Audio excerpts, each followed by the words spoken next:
I'm Jake Sanderson. I'm Tim Stützle, and you're listening to the Locked On Senators podcast. Your Locked On Senators, your daily podcast on the Ottawa Senators. Part of the Locked On Podcast Network, your team every day. What's up, Sens fans? Welcome to the first ever playoff edition of the live watch party with the Locked On Senators podcast. I'm your host, Jack Richardson, set to bring reaction to Game 1 for the Ottawa Senators visiting the Carolina Hurricanes. A long time coming. It's been the longest week of the season. Everything, all 82 games, training camp, all of that is in the past. This is a brand new season starting this afternoon in Raleigh. I can't wait to watch this game. The hype for this series is unlike any other I've felt following the Ottawa Senators. I'm fired up. Lots to get into. We are starting early here, about half an hour to kind of break this down, talk about the matchup, what I'm expecting with the Sens and the Canes. Obviously, a tough environment for the Ottawa Senators to be playing in. We've got warm-up and the pregame show right on my right here. I'll have a bunch of guests joining. We got Callum Fraser with the Ottawa Citizen, Ottawa Sun coming in the first intermission. Brandon Pillar, of the co-host Locked On Senators podcast, will be with me for the second period and the second intermission as well. Might have Ross stand in here a little bit right at puck drop. We'll see.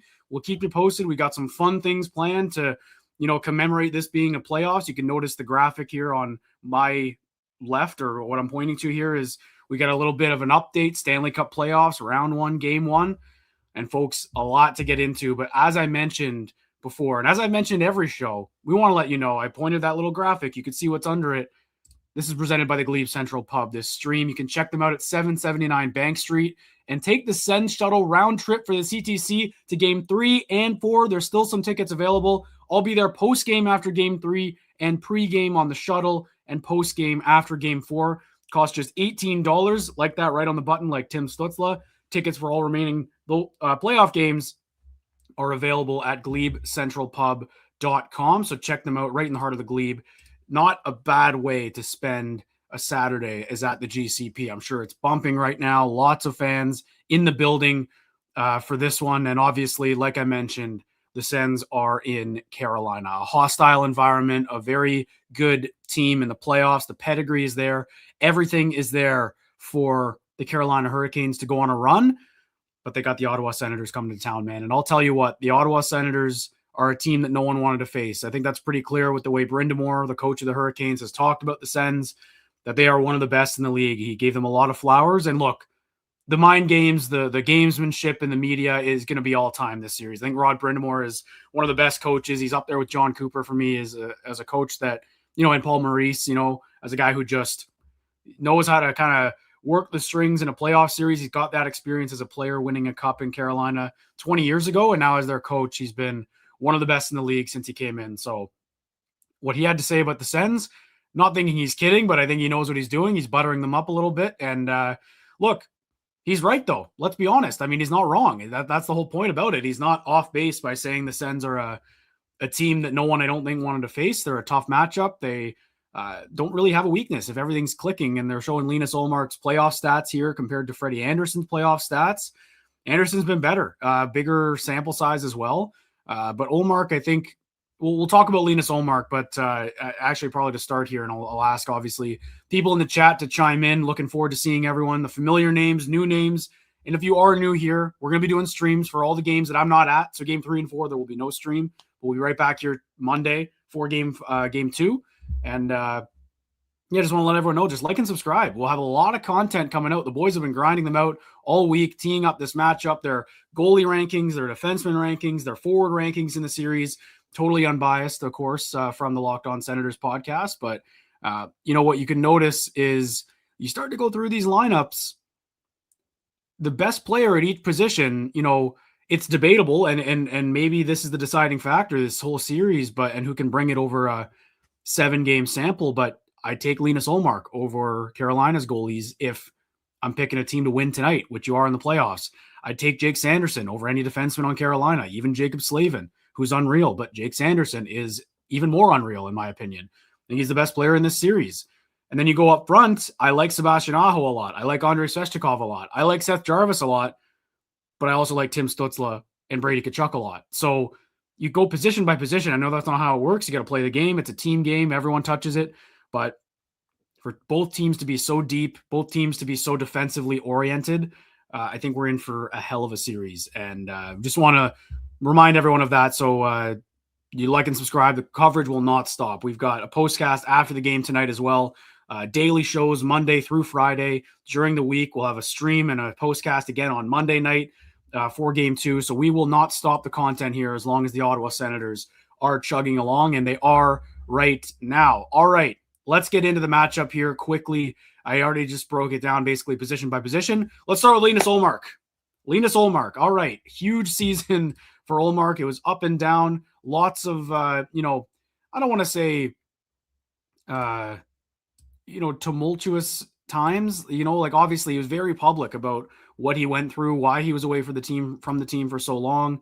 His play was up and down to start the year. But really, since Ullmark has come back, specifically since the Olympic break, he leads all goalies in wins. He's been a starting goalie, and he's been a star at some points as well, playing back-to-backs, playing well. He had that one little blip in Florida where, he doesn't play in Tampa. That was controversy, and then he plays poorly in Florida. The whole team did, and it's a wash. But you go, other than that, like those bad 2 games, this guy has been a star since he came back. January 25th, he was on the bench as a backup, played his first game the next weekend against the New Jersey Devils, and he hasn't really looked back. So, yes, the playoff numbers are concerning for the Ottawa Senators if you're relying on Ullmark because the sample hasn't been that good. But I want to bring up last year. So I'm not going to mention the numbers because they weren't pretty. But you go through that series last year, and I think, yes, did Ullmark get outplayed? I think so. Stolarz was better than him. But also a big part of that was the Sens' inability to score. They couldn't finish. They couldn't beat Stolarz. You look at 3 of the losses. You take game 1 out last year against Toronto. I look at 3 of the losses. Game 2, Ullmark lets in 3 goals. Game 3, Ullmark lets in 3 goals, both overtime losses. You can nitpick the goals here and there, but you let in 3 goals, you'd like a chance to win. And that's what he was giving them in that series, no matter what.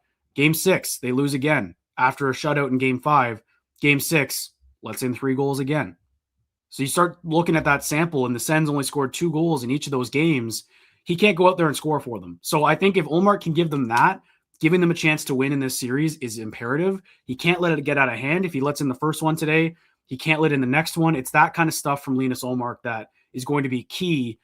And again, I don't want him to get outplayed. If we're sitting here after a couple games saying, man, Freddie Anderson has been such a difference maker, the Carolina Hurricanes haven't had to turn to Brandon Bussey at all, I think that's a problem. So we need Ullmark to be at the top of his game at some points. And the way this team plays, though, I don't expect Ullmark to have to steal a game here and there. Like, I think a period maybe, or a couple shifts in a row, like a TV timeout to a TV timeout, 6-7 minute segments. Ullmark's going to have to stand on his head in those scenarios, like we saw on the island in New York. I was on boots on the ground for that awesome trip that I had down south to watch the Sens clinch a spot. It was awesome.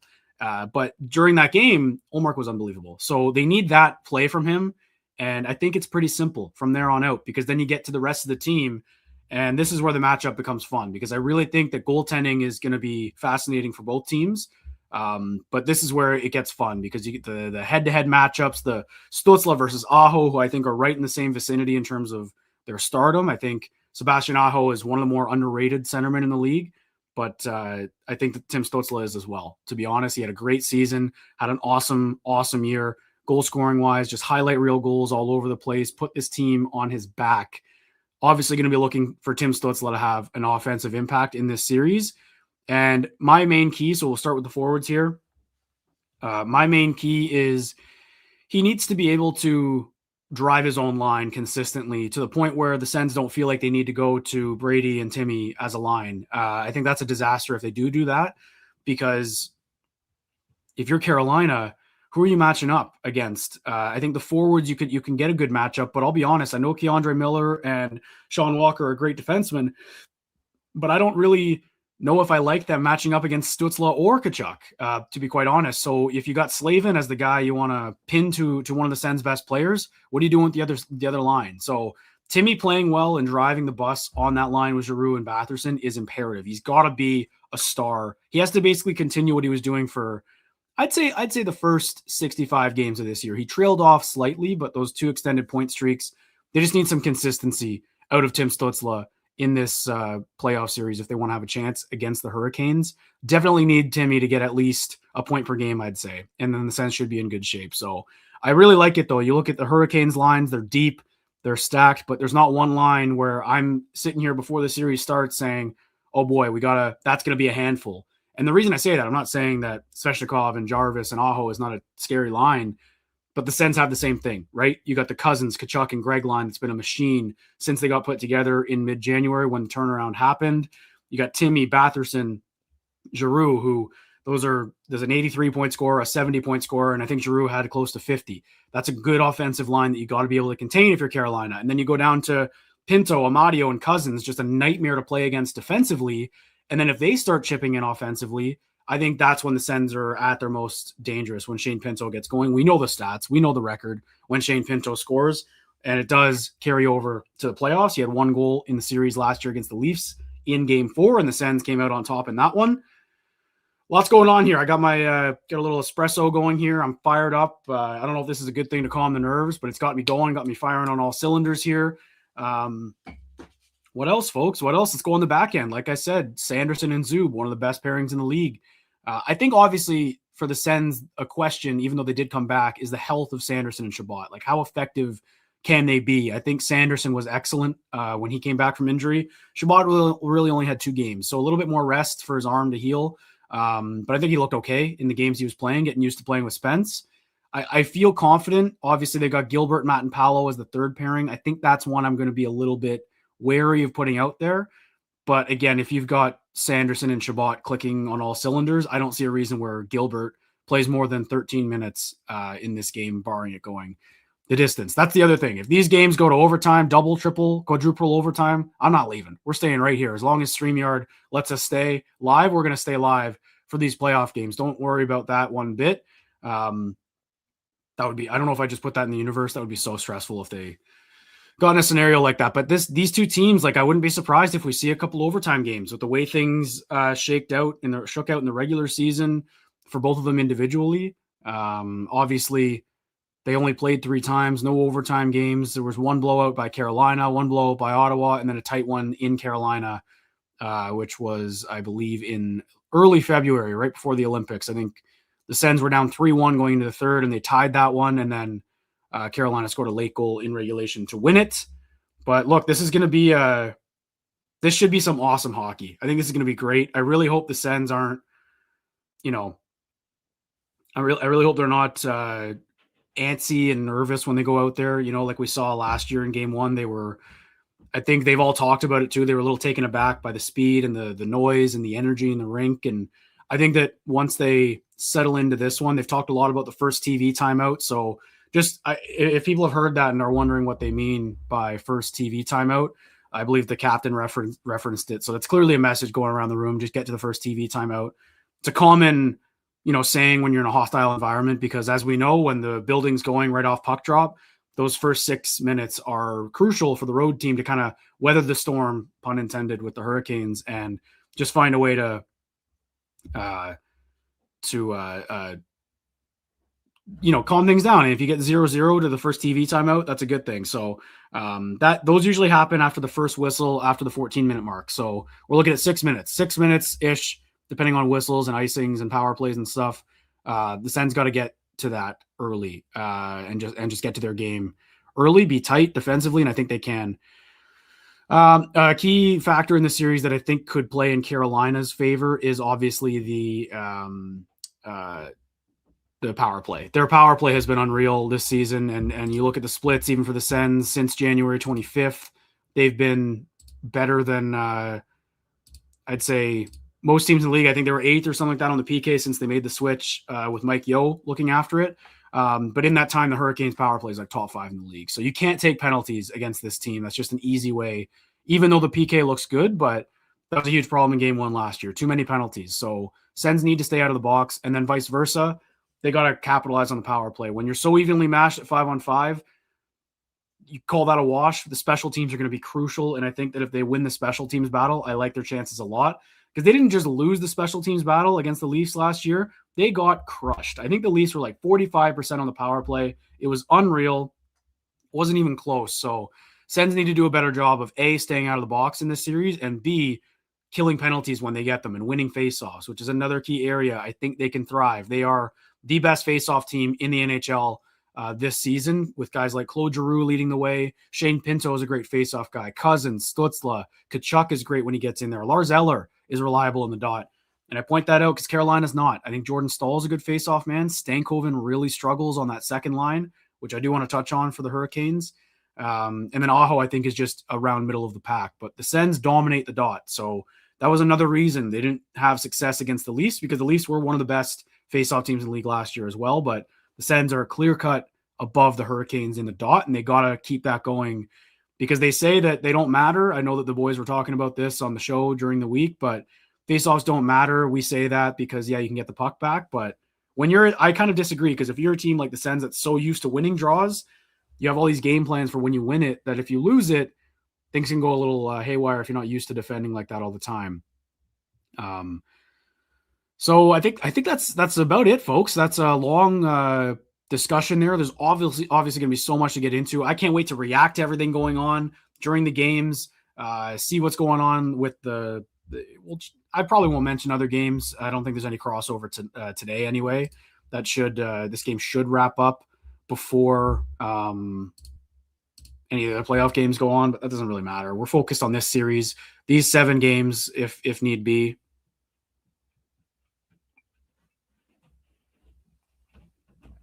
Like I said, we got some fun new graphics to play with, depending on how this game goes, that I hope to be able to show off. And yes, so seeing a comment here, I will be at game 3. So all 4 of us, me, Ross, Pilsy, and Martian, will be boots on the ground for game 3. The 4 of us have a great record together. I know the guys were posting it yesterday, so that's exciting. So there will be no stream for game 3. And then I'm also going to be at game 4 with some of my buddies, the matinee next week.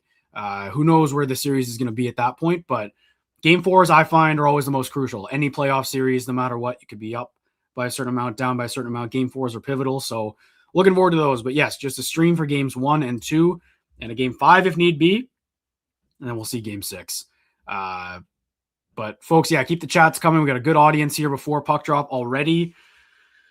Here's a little interview. I think they're playing with Tkachuk. I don't have audio for the game again, unfortunately, but that's all right. We'll power through. I fixed the background a little bit, got the flag from my old apartment, and then I got the playoff towel, which I'll replace with the new one. And yeah, for those of you who are new here, we don't show what's going on the ice. I know it's not ideal when you're tuning in, but you don't have to stick around the whole time. You can come back, check us out in the intermissions and the commercial breaks, whatever you'd like. It'd be great if we could, but it's just a rights thing with YouTube, and we don't want to get into any bad water or hot water with the rights deals and everything like that. So we kind of treat it like a show, a live show, just kind of talk things through. I'll do my best to describe what's going on the ice so you can understand where we are in the game, and we'll react to things, talk about stats, and just talk about this team and how they're doing on the ice. Because if anyone doesn't know the backstory to these, this was a idea we had mid-season to do these live watch parties. Did it in January. My first game was the Utah game, and then the back-to-back with Colorado, which were 2 brutal losses.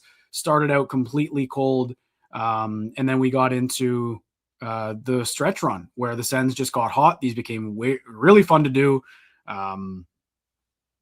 Fired up for this. Game is on Sportsnet East and all the Sportsnets. It's a national broadcast. So we'll be reacting to everything. We'll be talking about all this game. Excited to show everyone the new graphics we got. Ross and I went hard to work on them. And I think that's it. We started early just to cover all the bases here. I know it's not going to start right at 3:00. But we just wanted to get in here early. It's game 1 of the playoffs, man. This is a different beast. I'll be wearing the jerseys for the playoffs. Obviously, if the Sens don't do well, I'll switch things up. I'll do my part, be superstitious, find ways to get them in a good spot, do my part. That's all it's about. It's about lifting my weight for the team, pulling my weight. And And I think these guys just seem locked in. I'm not listening to what Brady's saying in his interview with Elliot Friedman here, but I can just feel like they're locked in. And I think they, as we do, I don't know about everyone here, but I'm a lot less nervous for this game than I was for game 1 against the Leafs last year, because last year had so much hype about, oh, they're back in the playoffs. It's finally the drought is over. We get to see playoff hockey again, mixed with the emotions of the Battle of Ontario, who you're playing against, where you're playing, all the media noise. Like, I remember that picture of Tkachuk in his first scrum in Toronto last year. There were at least like 50 reporters and cameras around him. I'll actually ask Callum about that, because he was there on the road in Toronto last year. And I remember him texting me just saying how nuts it was, that noise. And obviously the players felt that. So I think that this year, with a little bit more, obviously in Carolina, it's a good team, don't get me wrong, but off the ice, I like that it's a bit quieter. Maybe, they're not the main center of attention, which I think can go in their favor and help them out. And you can kind of feel that they're a little bit more like, we got our feet wet last year. This season's been a grind, but the relief of them getting into the playoffs, I think will go a long way this year, just because it's a relief that they get to go back at it again. It's not like, yeah, we made it, what a season, we're done. I really get the sense they want to get a bit more, a bit more done this time around. And the key for me is just not falling behind too far in this series. The goal in Carolina, in my opinion, you want to win all the games. I'd love a sweep, don't get me wrong. But when you have the narrow focus, you got to focus on these 2 games in Carolina. You got to focus on today. I want a split. Just give me a split. I don't care how it happens. You come back to the CTC with home ice advantage. That's where the Sens, I think, can take control of the series. These first 2 games are crucial, because I don't want to be going into game 3 on Thursday night at the Canadian Tire Center needing a win. That's what we did last year, and it didn't go well, and they go down 3-0, and then all of a sudden the series is over after 3 games. And I know they stormed back or whatever, but that game 3 was the dagger. That ended the series. They didn't have enough time to catch up. So the Sens need a good start, and it starts in Carolina. If they want to win this series, they got to take 1 from the Lenovo Center. They got to win 1 down in Raleigh. Why not start now? Why not start with game 1? Let's just get it out of the way, rip the Band-Aid off, let the league know you're here to play. They've actually been a pretty sexy pick, I'd say. A lot of, I think I was up almost all night last night just listening to every single podcast I could, the mainstream pods just talking about this series. I listened to Chicklets, The Score, had a great one as well, a great breakdown. I listened to the Steve Dangle podcast, the Kipper and Bourne, Overdrive, like all the big shows that rarely give the light of day of the Sens or the Hurricanes, for that matter, just what they thought of this series. And the consensus seems to be this is going the distance. I don't think anyone that I listened to, save for a few, were like, it's Canes in 4 or 5. This is not a 1 versus 8 matchup that we're used to. I actually think it'll be much closer to the 2012 Rangers and Sens series. If we remember that one, hopefully this is just a better result. And I think this team is better than that Sens team in 2012 was. So, man, I'm fired up. I don't know if anyone can tell. I'm jacked up. Jack is jacked up. So excited for this. And if Hurricanes fans are here, welcome. We'll keep it civil. We'll keep it nice. There's no hatred between these 2 teams. A little bit of playful jabbing on Twitter is fine for my liking, but obviously there's no history. This is the first time these 2 teams have met in the playoffs.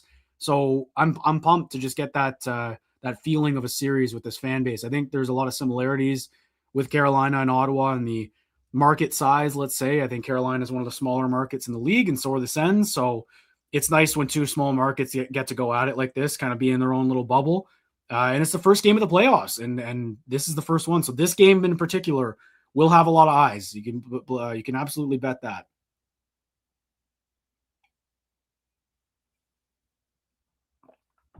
And obviously keep commenting along. We will, I'll do my best to look at it. I tend not to look at the chat during the game, maybe commercial breaks and intermissions for the most part, just so I don't get spoiled. I just don't want to see anything. Sometimes I've seen, we've done this a long time, long enough where I feel like I've seen some spoilers, just people getting excited or sad. So we'll do my best to not check it during the game.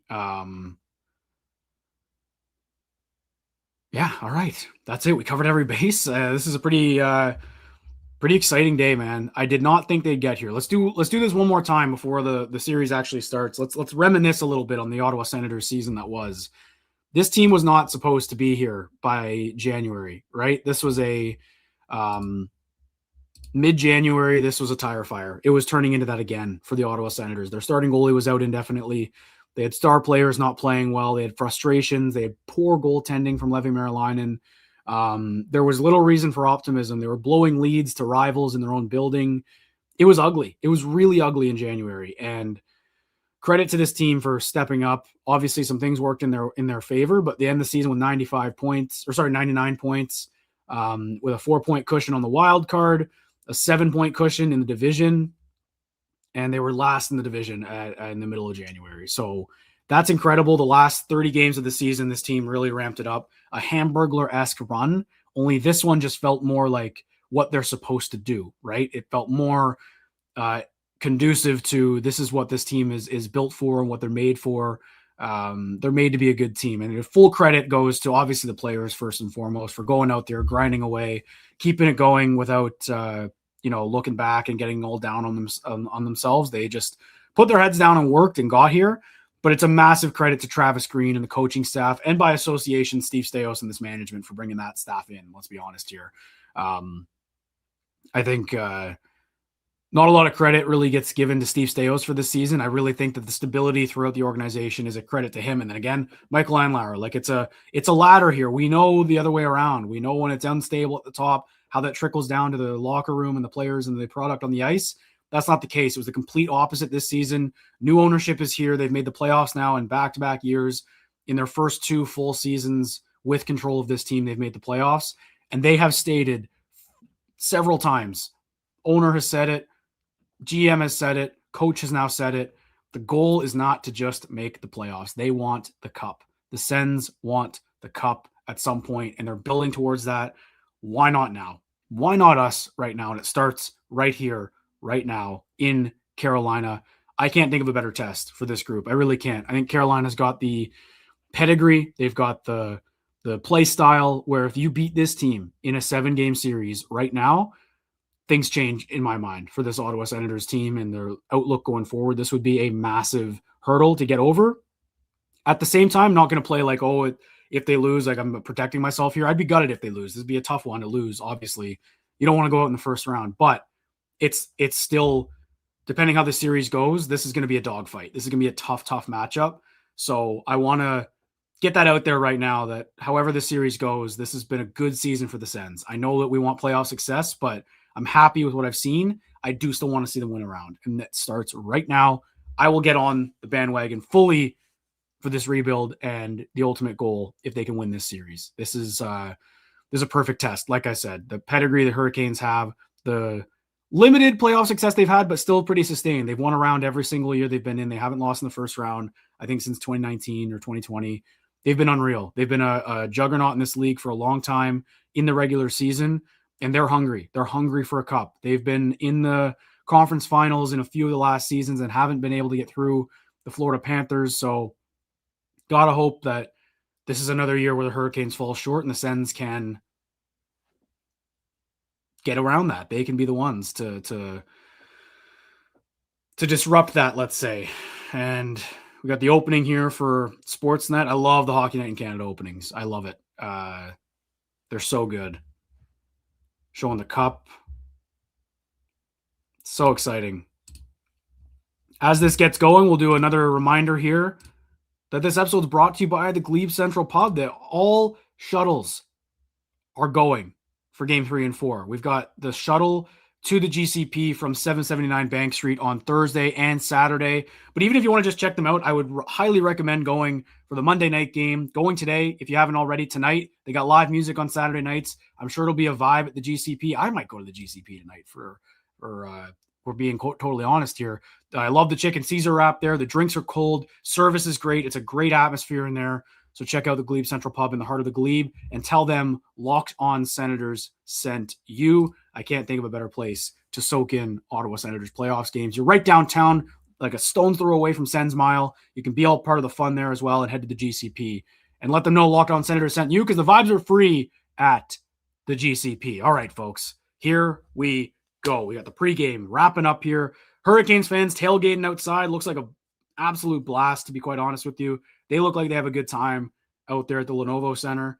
Would love to get there for a game. After seeing the Islanders and the the Devils rink and those two fan bases back to back, it made me, I got a taste. I want to travel and see all these NHL rinks. So I might have unlocked a new traveling hobby for myself on a bit of a whim there, going to those two games.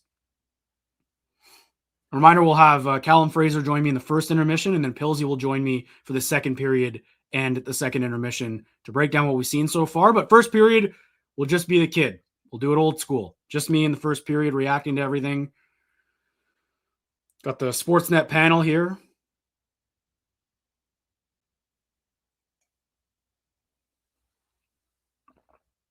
Interesting tidbit that came out, and shout out JR from TSN 1200 pointing it out on Twitter the other day. The Canadian teams got no Saturday night games in the first round. Ottawa, Montreal, Edmonton, no Saturday night games.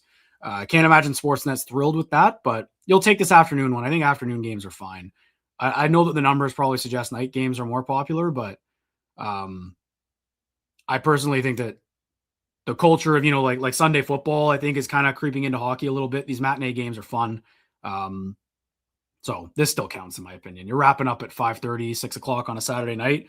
Can't get much better than that. In April, it's still light outside, but I know they wanted the prime time.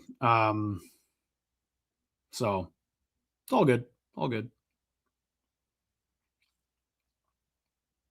Remember when I said I'm not that nervous? It just set in. The nerves just came in. So officially nervous right now. Let's just hope the Sens aren't, man. Like, I think the way they play is really going to dictate how we feel here, because I didn't think that they played poorly in game one last year. It was just the start. Like, they were down 2-0 early. The Leafs took advantage of two bad defensive breakdowns. It was a quick goal off the rush by Oliver Ekman-Larsson with no back check, and then Mitch Marner on a breakaway. And that was the game. The building got going. They just can't have that happen here in the Lenovo Center. And there go the towels. That place is probably buzzing right now in North Carolina, sorry. Capital cities colliding. Had some fun with the Canes social media team disagreeing with what they said. And here come the Senators in the tunnel. Man, I can't wait for Thursday. And I think the biggest thing for me is that I need them to have a solid start. I need them to have, get a game in Carolina so that they come back to the CTC with some momentum. Give me something to be excited about and not just desperation. I don't want desperation on Thursday. I want excitement. There goes the siren. That place is probably rocking.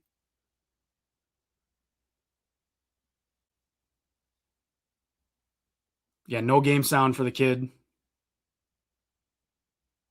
And here come the Ottawa Senators. For game one,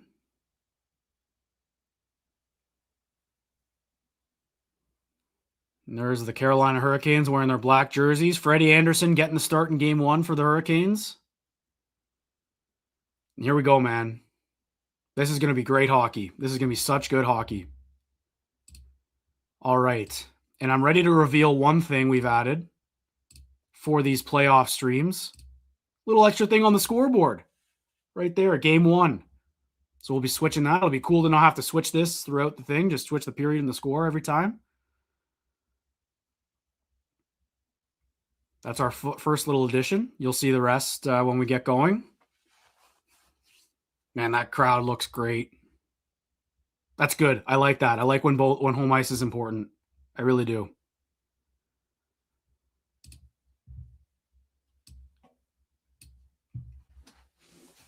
Sean McKenzie.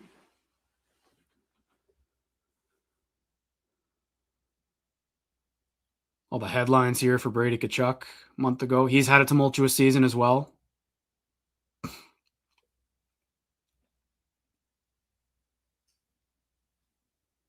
All the Olmark stuff. It's part of their story this year. They battled through it to get here.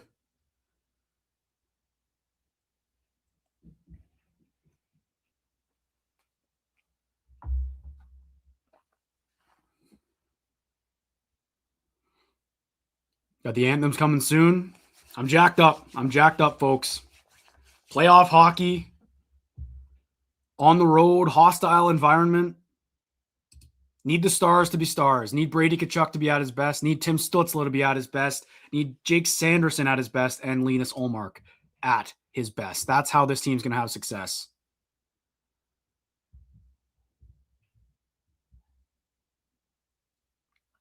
There's Brady soaking it in. Just got to play their game. Get to that first TV timeout.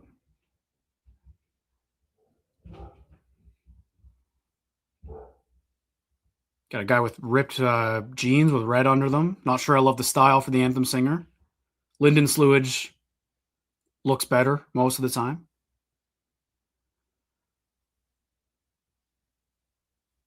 Hats off for O Canada for me. Anthem's just starting. Playoff hockey, got to take it serious. I can't hear it though, so I will keep talking so we don't have minutes of silence here. There's Ridley Gregg. Yeah, that building is packed. I expect the CTC to be exactly the same when it flips back to Ottawa. But this is what they got to deal with. When you don't play a full 82 games, you rarely get home ice in the playoffs. And I think that what the consensus seems to be is that if the Sens had their full game and didn't stumble at the beginning, this is a team that would be right up there with the Hurricanes with how well they played. Right up there with the Sabres, Lightning, and Habs for the top of the Atlantic Division. I think that's a fact because I agree. And for the most part, they have played that well. And once Ullmark put it together, that's how these guys got here. So you think of a guy like Thomas Chabot there starting, how important this is for him. He's a guy who's been here through it all. Actually started playing with Erik Karlsson. And then everything got torn down, built up around him. Tkachuk comes in. Stutzla comes in. Sanderson comes in. Batherson comes in. Norris, who then gets traded for Cousins. And they got playoff games. Thomas Chabot should be jacked up. He was one of the guys who had a bit of a weaker start, I'd say. So early matchup here, it looks like they're going the Stahl line against Brady, Cousins, and Gregg. So that's Ehlers and Martinook against those three. And I'm imagining Slavin is also out there. Or no, Keandre Miller. Okay, so they're saving Slavin probably for Timmy. It's going to be such a key matchup. Let's see. American Anthem just wrapping up here.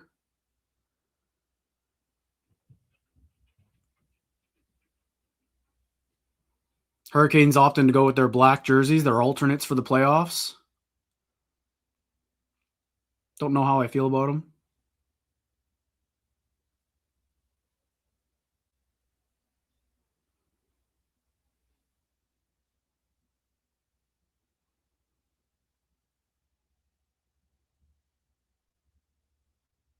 All right.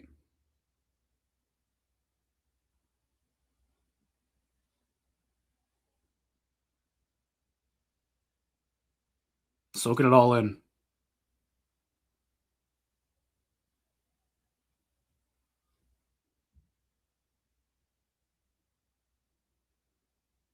There we go. Towels going. Anthem over. And here we go, folks. Game 1, round 1, Ottawa Senators, Carolina Hurricanes kicking off the Stanley Cup playoffs in 2026. An Oilers jersey in the crowd.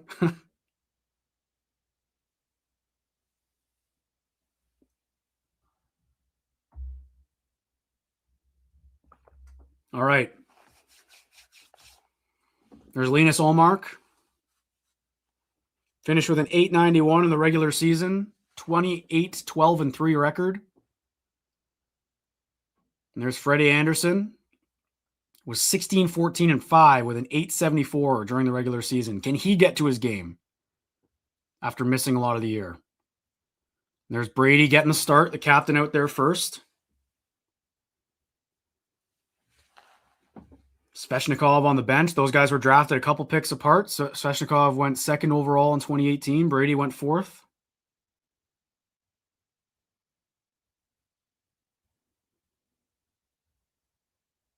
Is Brady going to fight? I think Brady's going to fight right here. Here he goes.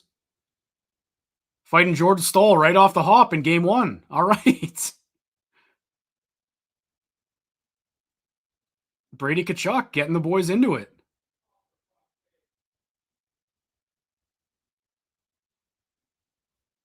Wow. All right. I don't know if we like that, but Brady getting it going again. Early fight with Jordan Stahl.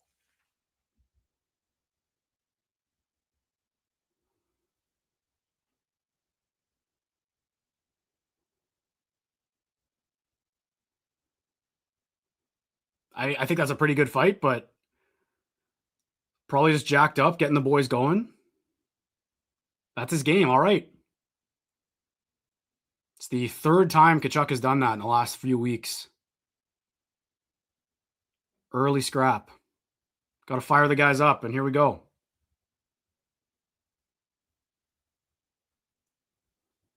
So Brady in the box for Jordan Staal. The captain's going at it in game one. Nick Cousins gets it deep. Here's Walker.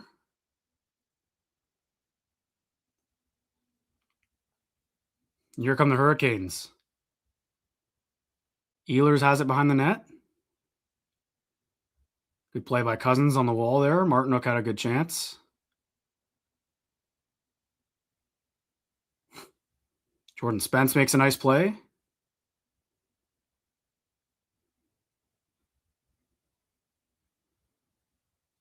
Physical start here. That was a Hurricanes shift for sure, but they didn't really get any looks with the puck. And here's Spence behind the net. Batherson in on the forecheck. Great work. Here's Timmy. It's a good forecheck there by Drake Batherson. So we got Aho against Timmy right now. And Zub and Sanderson out with them. I think on the road, we'll see this a lot. This seems to be what the Sens will want to do, is just get Sanderson and Zub out there as much as possible. If you're just tuning in here, Brady Tkachuk fought Jordan Staal right off the face-off.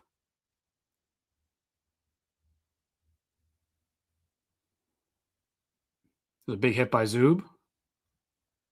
Ullmark behind the net. Canes are on it. Here's Stankoven. Gets it knocked off his stick. Zub sends it up. Here come the Hurricanes. Big hit on Shabbat. Nice play by Pinto in the D zone. Good work by Shane Pinto. Gets tied up a little bit.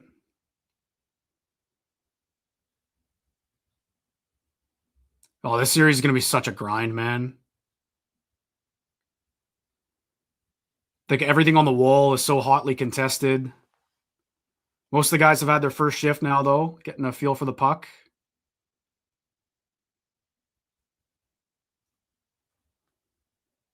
I like what I'm seeing so far.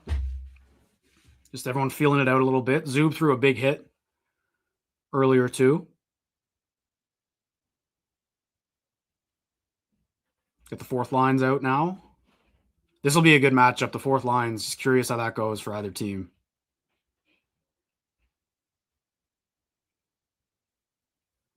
Here's Matt and Paolo. Matt and Paolo and Gilbert. That's the third pair today for the Ottawa Senators. Haven't seen a ton of them, but Eller got kind of tripped up there. Well, there's a first save by Ullmark. That was pretty close at the net.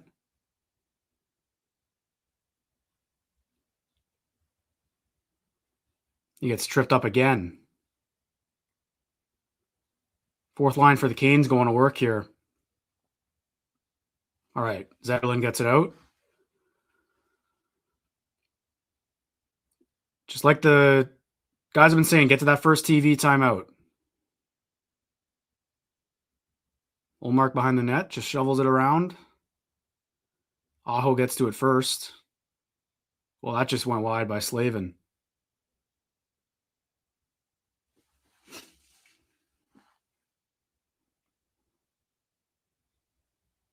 You can see the Hurricanes just shoot everything. Like they are not shy to throw the puck on net, even if it's a low danger opportunity.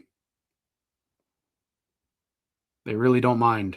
And here's Fogle out there now with Cousins and Greg. Ehlers comes in. That was offside, yeah. Bit of a turnover there.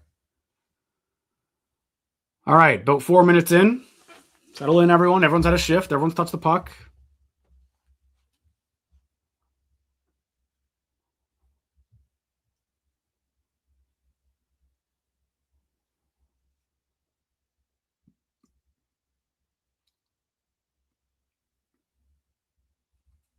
Nerve-wracking stuff, man. Don't mind this start, but Carolina's obviously had a bit more puck possession to get going here. Got Zetterlund up with that line now with Brady in the box. Here's Martinook. That got blocked. Canes are offside again. Another whistle.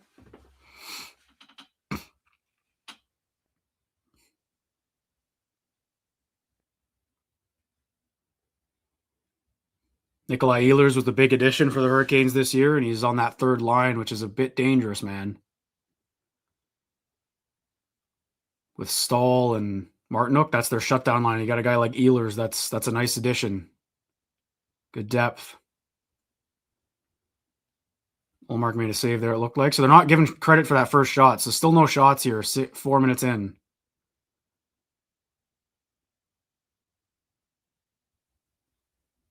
Amadio in the middle of the ice. Good play by Pinto in the middle.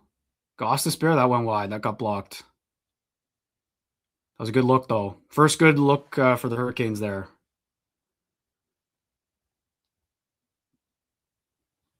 Good work by Spence. Get that puck back.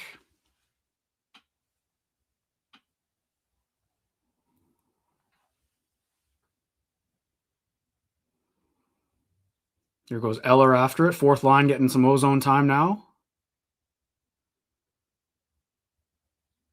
Fogle sends it up high. Matt and Paolo sends that low. First little spurt of ozone time for the Ottawa Senators. And that's icing. That's a generous icing call there. Matt and Paolo kind of stepped in. And Tkachuk should be able to come out of the box now. So that's 5 minutes without him. Stahl gets back for the Hurricanes. That's a great block by Shane Pinto. Got that stick on it at the last second. Good stuff from Pinto.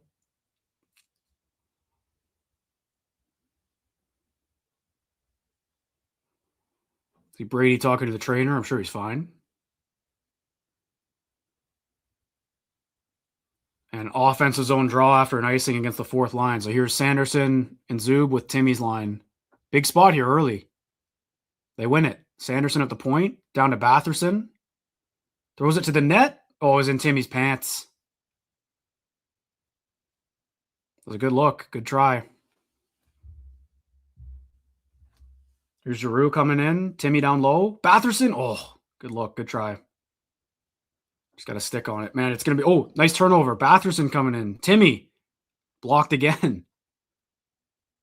This is going to be a defensive slog of a series, man. Getting any shots is going to be... Here's Svechnikov. That just missed. Ullmark was there. Here's the top line for Hurricanes now. It's in front. Good stick by Sanderson. Zub behind the net with some time. Stutzla to Sanderson, good play. Still no shots on goal. Over 6 minutes into this one. Here's Tkachuk on it. Nice move. Dylan Cousins in front. There's a good look. It's still loose. Causing some havoc now. Good forecheck by Tkachuk. And then he turns it over in the neutral zone. Great play by Brady. Good back check. Great first shift for the captain here after that fight. So the Sens have one shot. I got the first shot. And that goes out of play. So we got our first commercial break. All right, Sens made it to the break. That's a good start, man. I like that. That wasn't pretty by any means, but that was their goal. Get to the break. Brady had a great shift, and I think he got their first shot on goal after the fight. Everyone breathe. Everyone breathe. Couple good shifts in a row there. But they made it to the first break, and now let's see. Hurricanes had the puck more there, but I think defensively the Sens looked good in their own end. They looked a lot better, more organized. Not better than what we've seen this season. They look great this season doing all this. Don't get me wrong, but looked a bit more engaged than they did last year in the playoffs. So that's a good way to settle the nerves. That was the game plan coming in. And how about the captain setting the tone?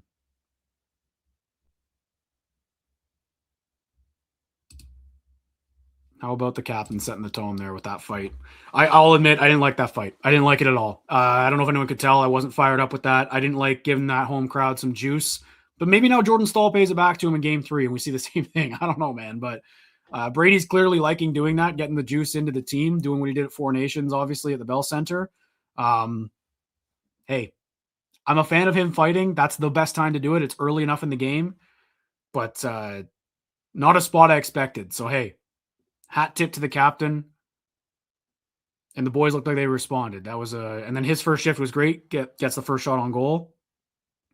I think the Sens were good there in the offensive zone, a couple of good shifts. So just got to keep it up. Keep it up. But like I said, one shot through the first 6 minutes, this is going to be an absolute defensive masterclass by both teams. Like there were 2 good looks for either side there, maybe 3 for the Sens and 2 for Carolina, where just no shots on goal happened at all. It's crazy how good defensively both teams are. And you can see why. In those first 6 minutes, I'm already pretty aware of why these are both 2 of the best defensive teams in the league.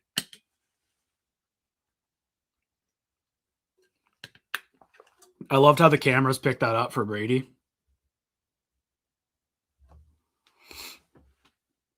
Landed a few good shots. Staal did too.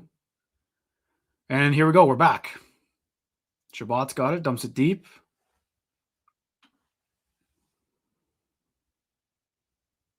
Here's Nikishin. Nick Cousins watching him. Wonder what Nick Cousins will have an impact in this series. There's that neutral zone stifling play from the Sens, and they get it deep, and there goes Amadio on the forecheck.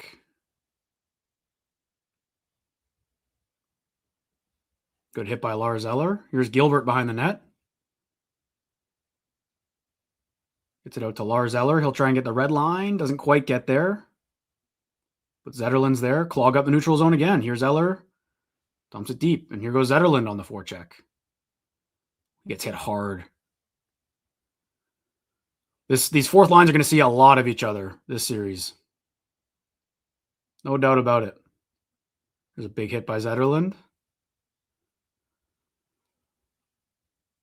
The Canes get it deep. There's Sanderson up the wall. And Zetterlund's there. Takes a big hit from Miller. Physicality's ramping up a little bit here.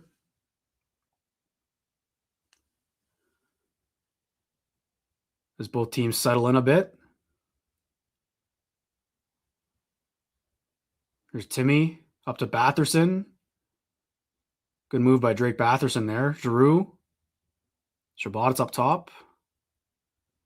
That just bounces over Batherson's stick. Good play by Claude Giroux.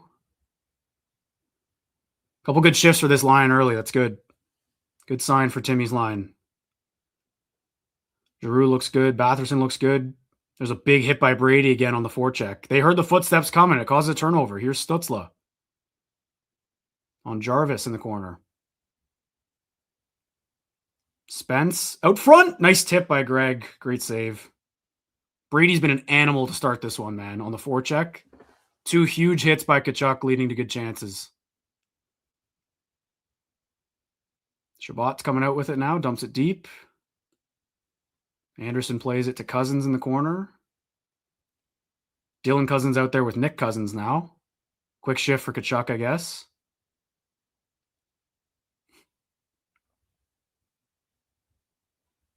Good stick by Dylan Cousins. And Greg's got it in the corner.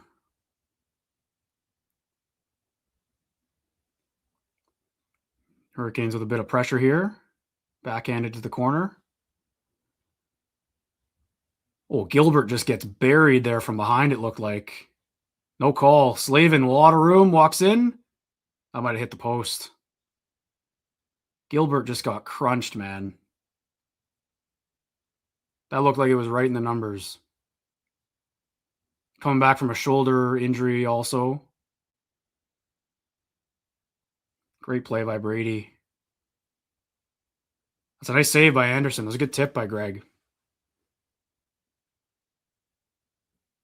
Oh, yeah, right off the crossbar. I think Ullmark might have gotten a little piece of that on the way in, but that rang right off the bar by Slavin. Yeah, Gilbert's holding that shoulder again. I don't know if he's all right. or his collarbone. That's what hurt him before. He's just not. Can't take that hit. That's got to hurt, man. Good block by Amadio. He's got a bit of a step. Oh. And they got Kachuk out there with Pinto and Amadio for the face-off in the D zone. Interesting. Here's Sanderson with it. Amadio gets it on net, so that's no icing. Oh, Pinto picks it off from Anderson. Nice play. And Gostisbehere picked off the pass. Good work by Pinto, though. Gilbert looked like he was hurt there, so the Sens might be down to 5 defensemen. I want to see that hit again, though. That was icing on the Sens. Under 10 minutes to go in the first here.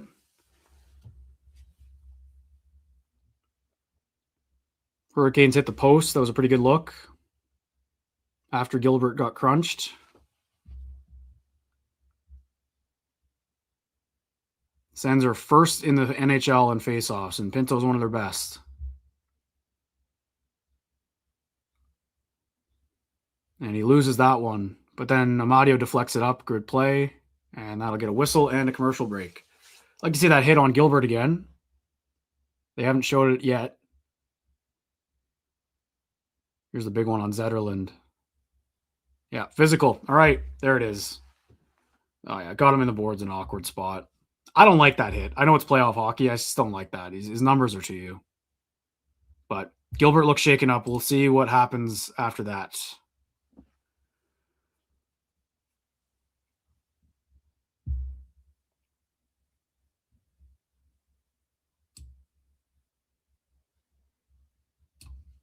So we'll see if I don't know why people in the chat there are saying that this has been a Hurricanes manhandling them right now. I feel like it's pretty even.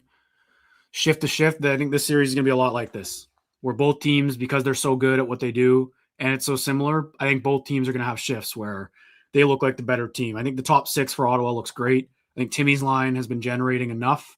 And Brady looks awesome on the forecheck. So got to be thrilled with that. I think Pinto looks dialed in with his stick. It's been a good start. Good start. Just a calm start. Obviously off the post for Slavin. That was a bit of a breakdown after Gilbert got crunched, but not too worried with what I'm seeing. Sens had a couple good chances too.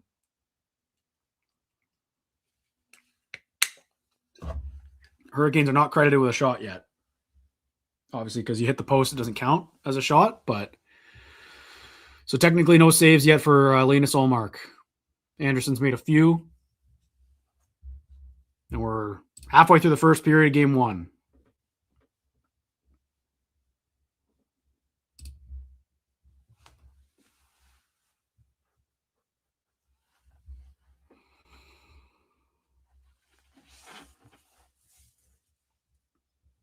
Nerve-wracking. This is going to be a long game to sit here and soak in. Especially these tight defensive games.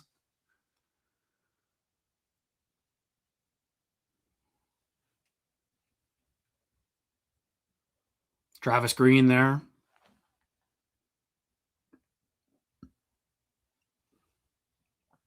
D-zone draw that the Hurricanes control, I think. Yep, they'll get the win there. Cousins battling. Chabot picks it out of the feet. And he'll get it deep. Zetterlund on it. Out front. Oh, good play by Zetterlund. That was a close one. And there's a shot by Fogle that gets stopped. It's a good shift from line 4. Oh boy, here's a chance. Great play by Chabot. Jankowski had it all alone. And here's Fogle with a bit of speed. Oh, he gets knocked down. That's a big hit.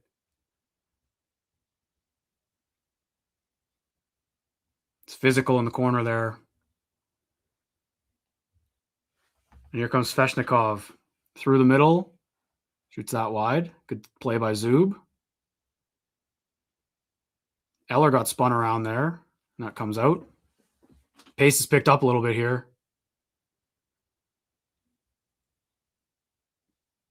A lot of these flip plays from Carolina that are going up, and the Sens D are doing a good job so far. There's Timmy behind the net. Zub's got it. Nice play by Zub. And Stutzla gets it deep. Batherson and Timmy on the forecheck. Stutzla's got it. Batherson. Giroux. Spence. Oh, it was loose. Bouncing puck. This line's been all over it to start here. Great forecheck by Drake Batherson again. Just couldn't settle that puck down. It's so obvious watching, here's Chabot behind the net though. It's so obvious watching both of these teams in front of the net with their stick work and how good they are at preventing shots on goal. Because that whole flurry, there's no shot there for the Sens. Everyone's looking for a shooting lane. Chabot takes a bump there. This is a physical game here from the Hurricanes. Nick Cousins has it on the half wall. You'll flip it up.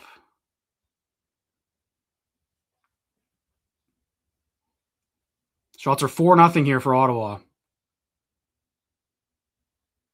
Spence behind the net. Nice little spin move. He flips it up.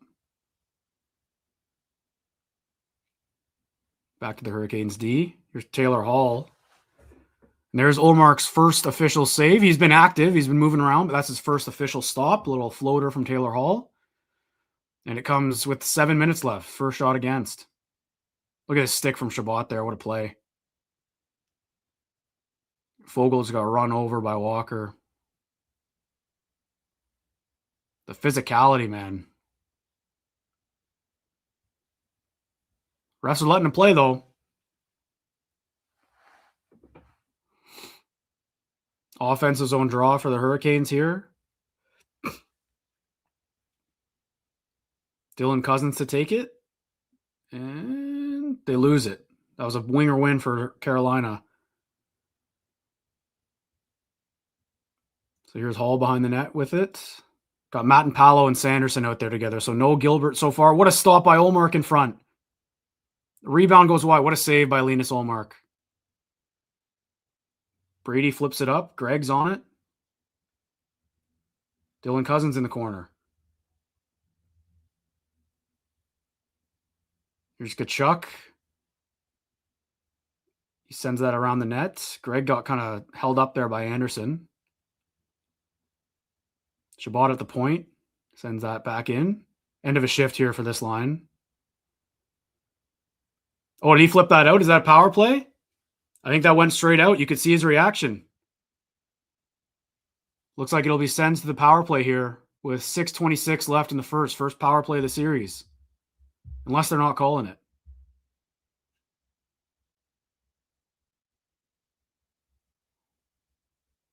It's a great save by Olmark. That was a nice play by Hall in front. Good pad stop. And then Hall missed. And another good save. Great sequence for Olmark. There we go. Get a feel for the game there. And that looked like it went straight out. All right, there we go. Puck over glass. Delay a game. Sends to the power play. This Hurricanes penalty kill is very good. I don't know what their numbers were this year, but they're always just up there. Always good. So, yeah, they were 11th this year. Not as strong as they have been, but here we go. Early chance here for the Ottawa Senators. Nice play by Batherson getting it in. Cousins. Stutzla loses it. That's a tough play by Timmy. They had possession, and he just lost the puck. Sanderson goes back. 30 seconds gone already. Here comes Stutzla over to Brady. Back up to Sanderson. Now they can get a set up a little bit. Sanderson at the point, and he has it knocked off his stick. Good. The Hurricanes are just pressuring hard on the puck the whole time. Sens look a little slow to make some plays once they get the setup. Second unit coming out now. Chabot made an extra move at the line, and that'll be offside. Not a very good power play so far.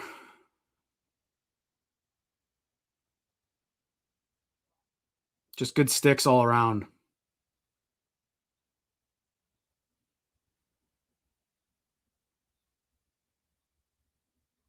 For Carolina. Giroux wins that draw. Here's Pinto. Just dumps it deep. Got to get on the forecheck here. Nice. Giroux wins it. Chabot's got it at the point. He gives it away. And now here comes Carolina. 3-on-2 here, shorthanded. Oh, they just dump it in. Sloppy power play for the Sens here to start. Not looking good. 35 seconds left on it. Haven't even had a shot attempt yet. Here's Giroux in the corner. Up high to Chabot. He wires that over to Zetterlund. Giroux got it. Down to Pinto at the net. Back up high. 15 seconds left. Good puck movement here. Giroux tried to send it in front. It got picked off, and that'll get down the ice, and that'll do it for the power play. No shot attempts for the Sens on the first power play of the series. Not ideal. Didn't look good. 0 shots last PP. Not even a shot attempt for the Sens there. Little feel out process maybe, but that's a good momentum PK for the Hurricanes.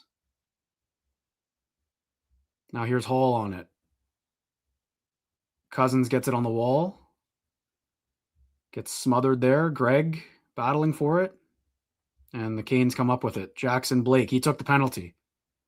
Flips it to Stankoven behind the D. Good stop by Ullmark. And here we go. Sens have numbers. Ridley Gregg coming up the ice. Got Batherson. Slides it over to Amadio.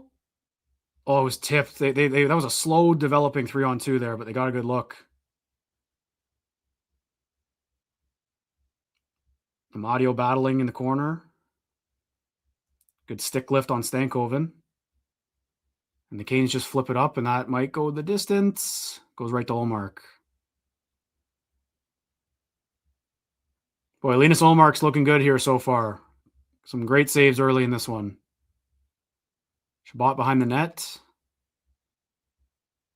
Up to the Giroux. Here's Timmy with a lot of space. Little move by Stützle. No one in front, though. Giroux whacks it around. Stützle's on it again. Spence up high. Send it to the net. That's tipped. Oh, what a save by Anderson. It's a great tip by Giroux. Another good chance, but here comes Svechnikov. Shoots, stopped. Rebound goes just wide. That was there. There's a shot. That goes wide in front. Good pressure by Carolina now. Gossesbear, stopped by Ullmark. Everything's going to the net for the Hurricanes here.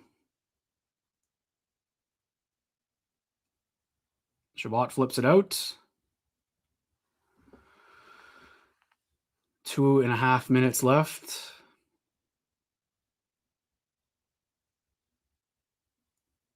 There's Jordan Staal with a bit of a break. Gilbert's back out there for the Sens and makes a nice play to break that up. That's good to see. Denis Gilbert back in action. 2 minutes left in the first. Ehlers sends it up to Martinook. Matt and Paolo's on him. Takes him hard into the boards. But Hurricanes are on it. Walker up top. That goes wide. Kachuk gets it to the middle to Gilbert. He's in the over the red line. Gets it deep.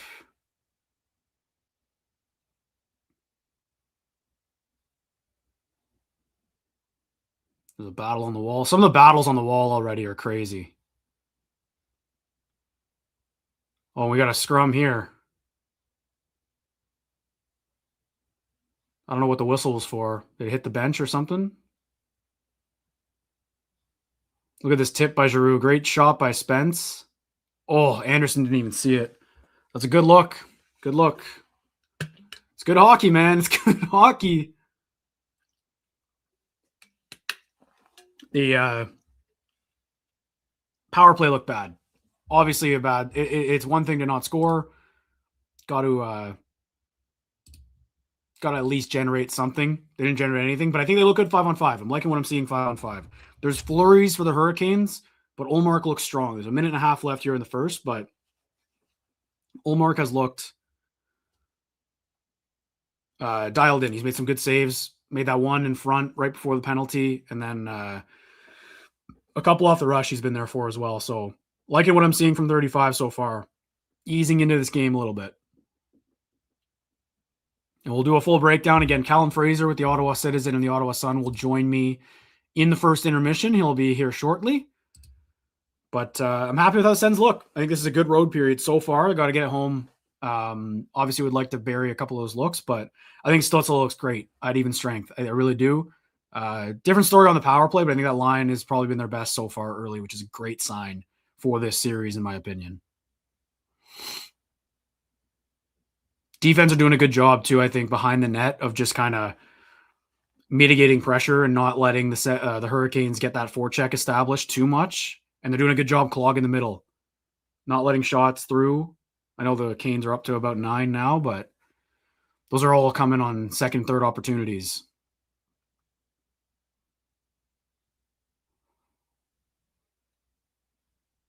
There's some montage here of the physicality.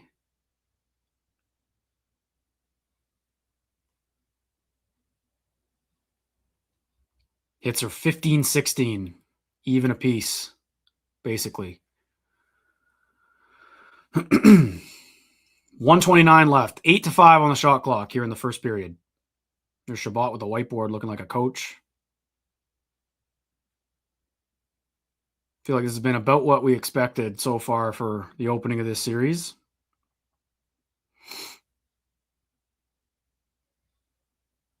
There's Foegele in on the forecheck. Puck's kind of bouncing around.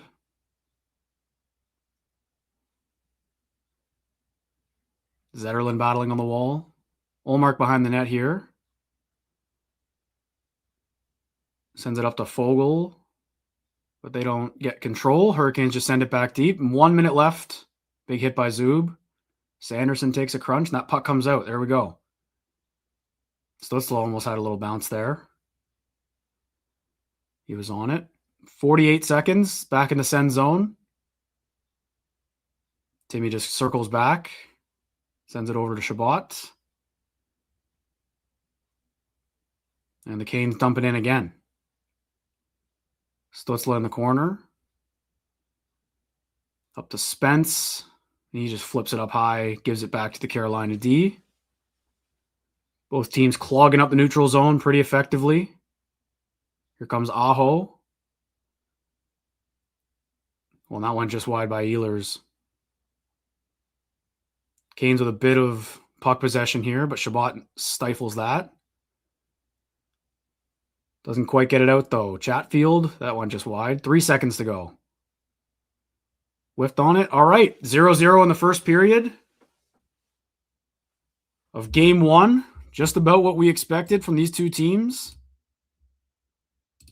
Got to be pretty happy with that if you're the Ottawa Senators. I don't think that's a bad road period by any means.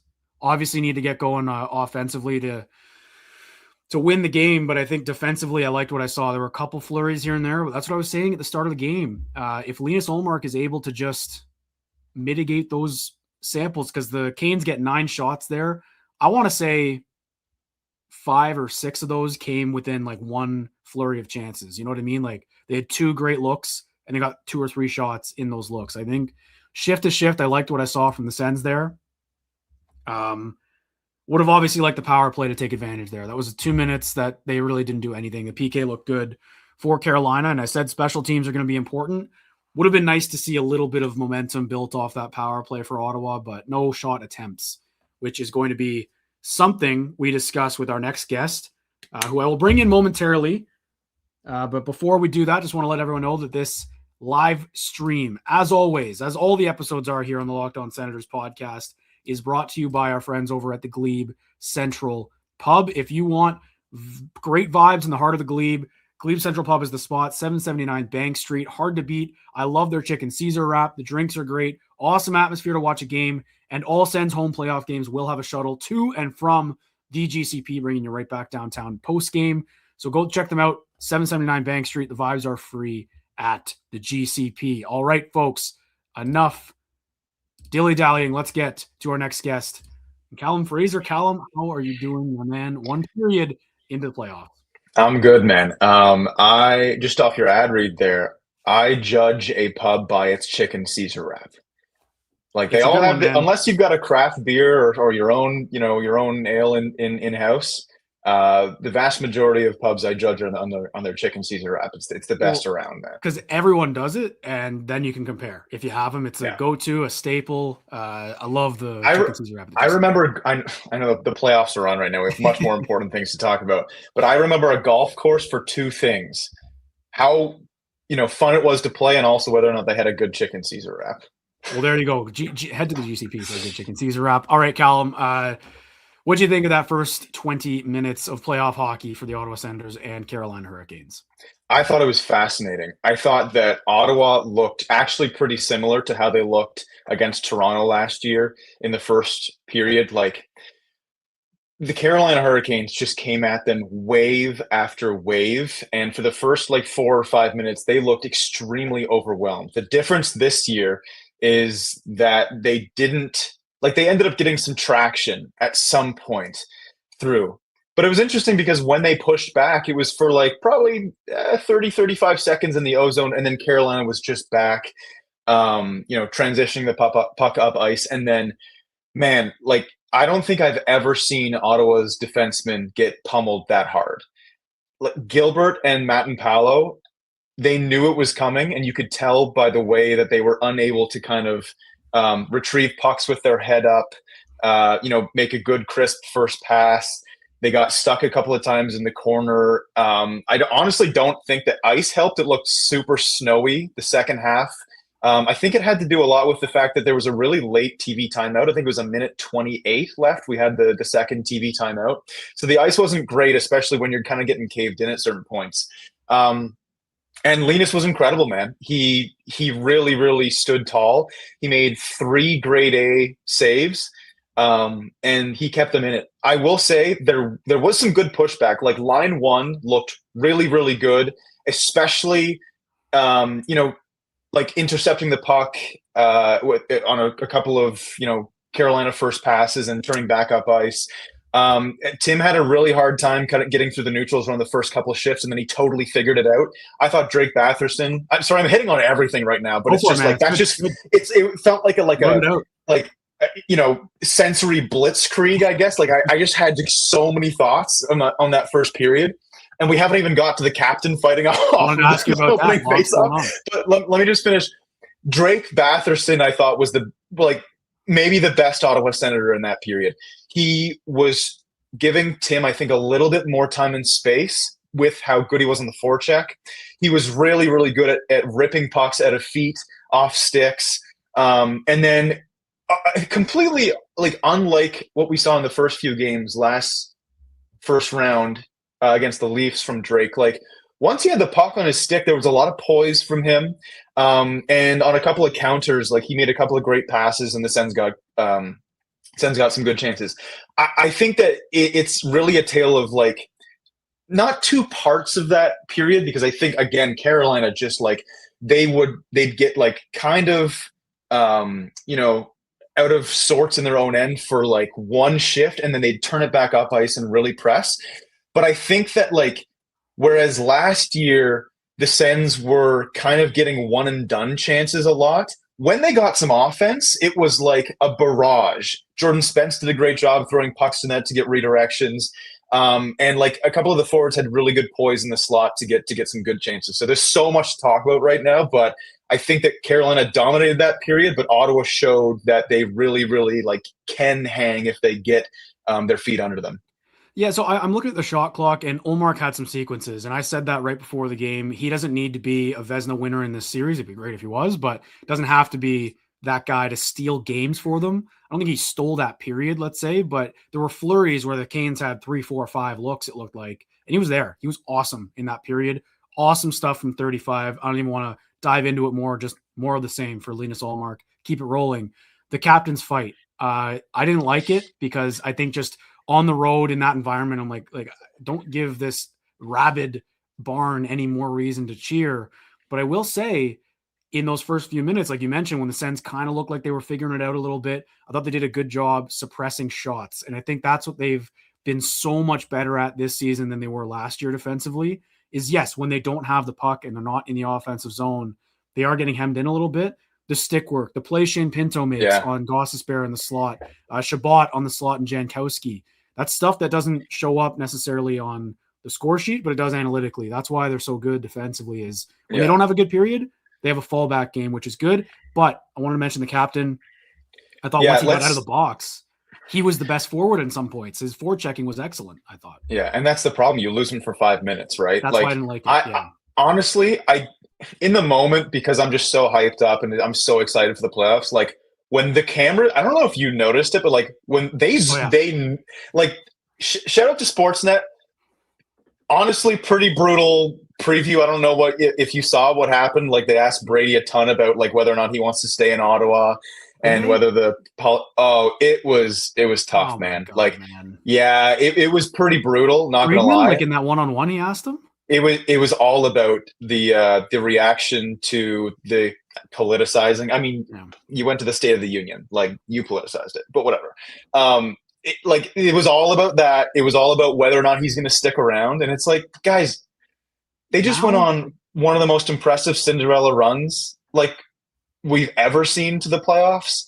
And this isn't just like their first game. This is the first game of the playoffs. Can we not talk about like just the fact that we're ramping up into this what should be an incredible environment and an awesome stage here? But I want to get back to the fight. Like my initial reaction was hell yeah, and then he took one in the chin. Like Stahl caught him. He really caught him.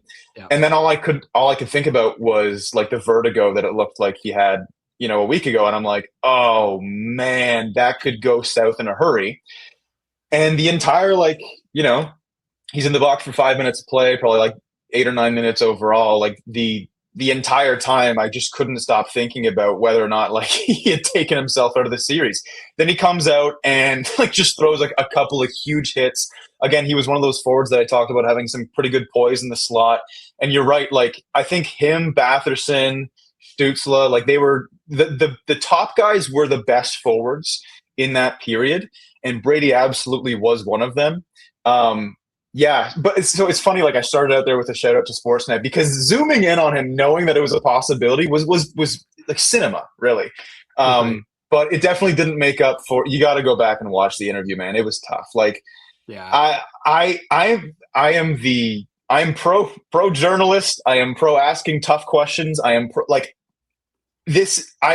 You'll rarely hear me say not the time and place. Not the time and place. What are we doing? 15 minutes away from puck drop in game one. Like, why? We know, like, no one wants to hear this. No one wants to hear this now. If it happened after the Olympics, I get that. But this was 2 months ago. Sure. We're talking about this. And also, if they lose, we're going to ask the questions. Like, buddy, believe me, there's time to ask those questions. Exactly, not right now. Like, this is ridiculous. I just couldn't stop thinking of, like, does that happen if it's Austin Matthews or like Mark Scheifele or Connor McDavid? Like, no, they're gonna wait and respect the guy. Like, to me, it was kind of bush league. Like, you think if Caulfield was on that US team, you think for Montreal's game tomorrow they're gonna ask him? No, like they're not. It's just anyway ridiculous. No. But I thought Brady had a great period. The fight was interesting. Thought that was good timing. But again, it's a captain's thing. Maybe Jordan Stahl gives him one on Thursday, and they did the same thing. I don't know if I'll like it then, but we'll see. But again, for Brady, more on the fighting, like it clearly gets him into the game when he's able to do it. And that's what makes him a unicorn. And you think of the times he's fought, other than the vertigo one, obviously last weekend, where he didn't look great, but the game against the Islanders before that, game against Buffalo when he fought Logan Stanley, it gets him engaged and he's great when he does it. And he looked good when he came back out there. A negative I want to focus on, though, is the power play. The power play didn't look good there at all. That was very much a feeling it out kind of process. That's an aggressive penalty kill for the Hurricanes. Special teams is going to be so crucial in this series, and that was disappointing. Not even a shot attempt for the first power play, which was gifted to you. It was prison rules out there for a little bit, and they flipped the puck over the glass. That's the only time you're probably going to see one. What'd you think of the guys there? I thought Timmy and Sanderson just really fought the puck and didn't really give them a chance to set up. Yeah, and Shabbat too. Like I don't understand why. So they never got the puck down low, right? Like at all. It was perimeter play at best. Like Shabbat throws one right up the middle. They go back and nearly get an odd man rush the other way. Sanderson was like just looking for his half wall and the D-to-D pass, or there's no other defenseman there, but you know what I'm talking about. And I was just thinking the whole time, like, they've got the double press up top and they're really, really pushing. Like, sure, there could be the bumper option to drop back, but like, dude, a rim's not the worst idea in that spot. Ottawa's great at winning puck battles, right? Like if you've got two pressing forwards, well, immediately you can get, a 4-on-2 down low because you're going to have a defenseman, stay in front, right? So immediately you can like automatically create some good numbers, right? They just really wanted to set it up and make the perfect play there. I just don't know why there wasn't just an attempt to, again, get it down low, even just like try a jam play, throw it on net, see what happens. They really thought that they needed to make the perfect play there. They did. And it just like the moment just seemed too big at that stage. And neither unit was that good. Well, the second unit was like a little bit better at the end there, but the power play was pretty much over and they knew it too. And that was tough because what happened? The Hurricane, whoever it was, came out of the box. The crowd got to its feet, and then Carolina immediately started pushing once again, right? Like, I think that plays a lot into it in the mindset of it all because that, hey, here's our chance, but if we don't generate some momentum, not only have we lost our opportunity here, but it's going completely the other way to the other team. And Carolina, again, is so good at playing off their crowd. And I think I want to get your take. Like, I thought the Senators were maybe not the heavier team in this series. I thought it was pretty evenly matched, but I thought that they would really, really try and come out and match the intensity of Carolina. I think Brady being in the box early really hurt that potential approach there. But my God, like Carolina looked like they have 10 guys that are just massive and that were pummeling the D. Forwards got pushed around, I think, a lot from what I saw. And it's sorry, go on, Richie. Well, the physicality is playoff hockey, and I think they emphasized a lot. I know you heard it, but getting that first TV timeout, obviously Brady was one to emphasize that publicly, and he's in the box for it. But they got there, and I think they settled in a little bit. And then as the period went on, there's shifts here and there that Carolina looked good. But like you mentioned, the fact that Ullmark looked great, the top six for the most part looked great on the puck. I think there's a lot that we can take from that as a positive. We know that the first couple games are the most physical. So to me, that felt like a decent road period. I think I'll put it that way. I'm not as sitting here being like, wow, look at the Hurricanes, because I really did think that they shoot everything, man. They shoot absolutely everything. It's so obvious when you watch them. The D get the puck at the point, and it's not even looking around for options. It's sending it to the net, which is a recipe that has led them to win the division all the time and have success in the early rounds against these Metro teams. But I just wonder if Ullmark playing like this and keeps this up tonight or this afternoon anyway, how that'll look, because I did think that the Sens, it felt like had a bit more danger. And I don't know if that's going to translate in the analytics or anything like that, but it felt like they were closer on that tip by Giroux. Anderson didn't even see it. That was a great deflection. I thought Giroux looked great as well in that top line. Just want to get your thoughts here quickly while we wrap up. Just on the maybe the physicality. I think for the Sens, they can definitely ramp that up. And on the forecheck, they need more guys than Batherson and Tkachuk to get effective on the wall. Yeah. This is a great segue into this. I thought Warren Fogle was unreal in that period. I thought that I think the Sens, they didn't shy away from the physicality, and I think they were pretty close on hits. They even might have had the edge there. The eye test did not match that. I think like the Hurricanes are bigger. And I think that like a guy like Fogle, who knows their style of play and is just like he's a horse out there, man. He skated so well that first period, and he is one of the bigger bodies out there. I thought he actually helped like turn the tide a little bit. And it was right after a shift where like Fabian Zetterlund got dummied 3 times in the span of like 25 seconds. So again, the knock on this Carolina Hurricanes team over the past few years has been that they kind of get outmatched in the physicality department, right? They get bullied out of series.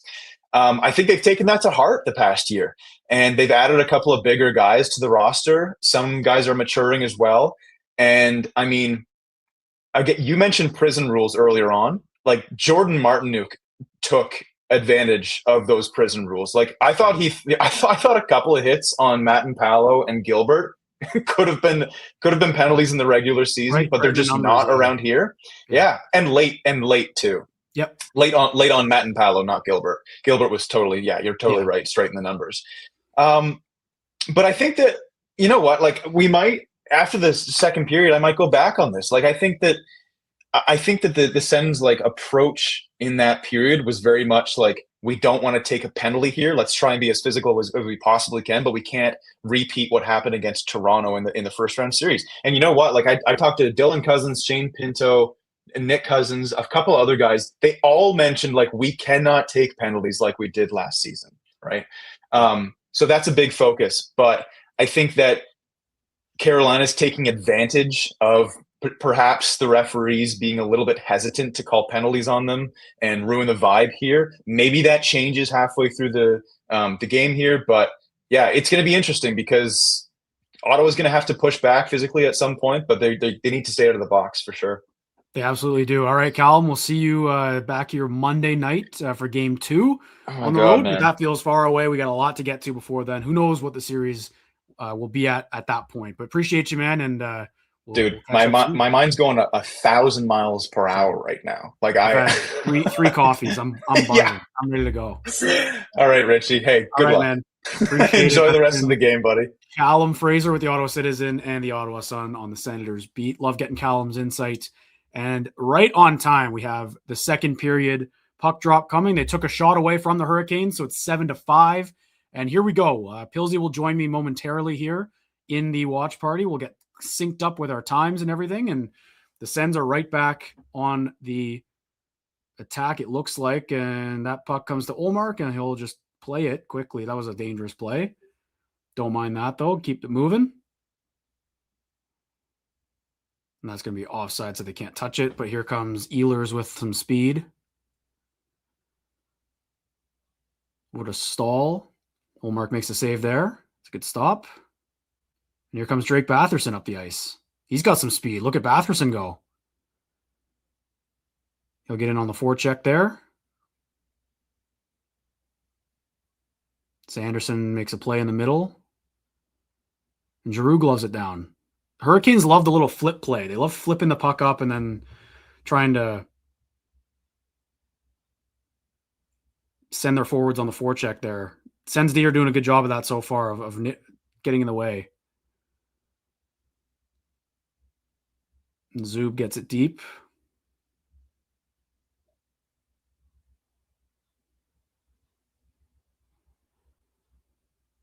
Bit of a chess match going on right now. Shabbat's calling for icing there. Don't think it will be because Ullmark played it.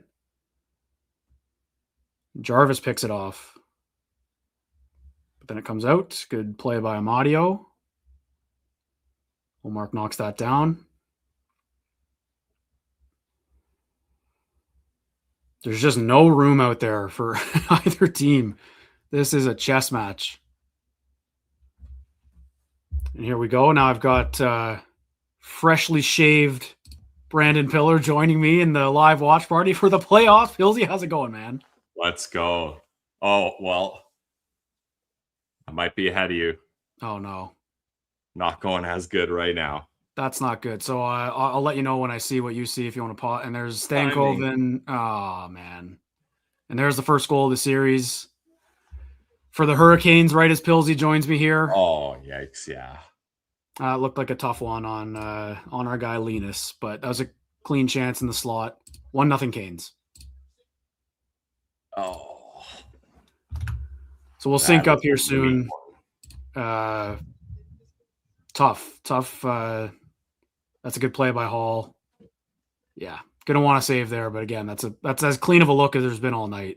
Yeah, so far. Nice little touch pass.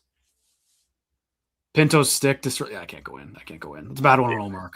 Bad one on Ullmark. The tight rebound is tough. Okay, I'm at 17:45 here. Okay, so I'll let you know when I'm there. Okay, wait, I'll pause at 17:40. Okay, 17:40. Yeah, 17:40. All right. Yeah. So Stankoven gets the first goal there for the Hurricanes. A bit of a weak one on Linus. All right, you're at 17:40. I got the puck down. It goes around. And 17:40 right now. Bang. Okay. All right, and here comes Gilbert. Oh, he had Fogle, man. That's a tough one on Ullmark. He had such a good first period too, but we'll see how he bounces back. He can't let in the next one. I think he's got to be a goldfish here. Yeah, definitely. Yeah, I thought he had a really good first period. He made some big saves. He was solid. So I think if you want to go the washed route, wash it out. One of those good ones goes in, and then that one doesn't. Let's call it that. Why not? Any little positive juju we can get, we'll take after that. But this is a good start to the period for Carolina. A lot of space for. Oh no way, he tried that. Oh, I thought that went in. He was trying it. Oh, whoa! Oof. Canes are buzzing here. Yeah, because that is a loud building, Jack. Oh, like now they got them in it. I can imagine. Good stick by Timmy. Gilbert just ate that shot. Oh, Timmy. Oh. Yeah, man, look, this is a tough place to play. This is a tough matchup, and that's a quick goal. But what I thought about this series is that there's going to be pushes by either team, I feel like, especially the Hurricanes with how good they are. Just got to maintain them, and that's an unfortunate goal to go in. It's a quick play off a turnover, that they're going to want back. But they just got to start pushing here and find the next one. What a bold move by Ehlers trying that. Oh my God. Yeah, that was a ballsy move. Sanderson at the point. Oh, nice hit. Zub's been physical. He's been good. Yeah, and he needs to be. Yep. Yeah, that's what he brings to that pair. And the physicality was high in that first period for sure.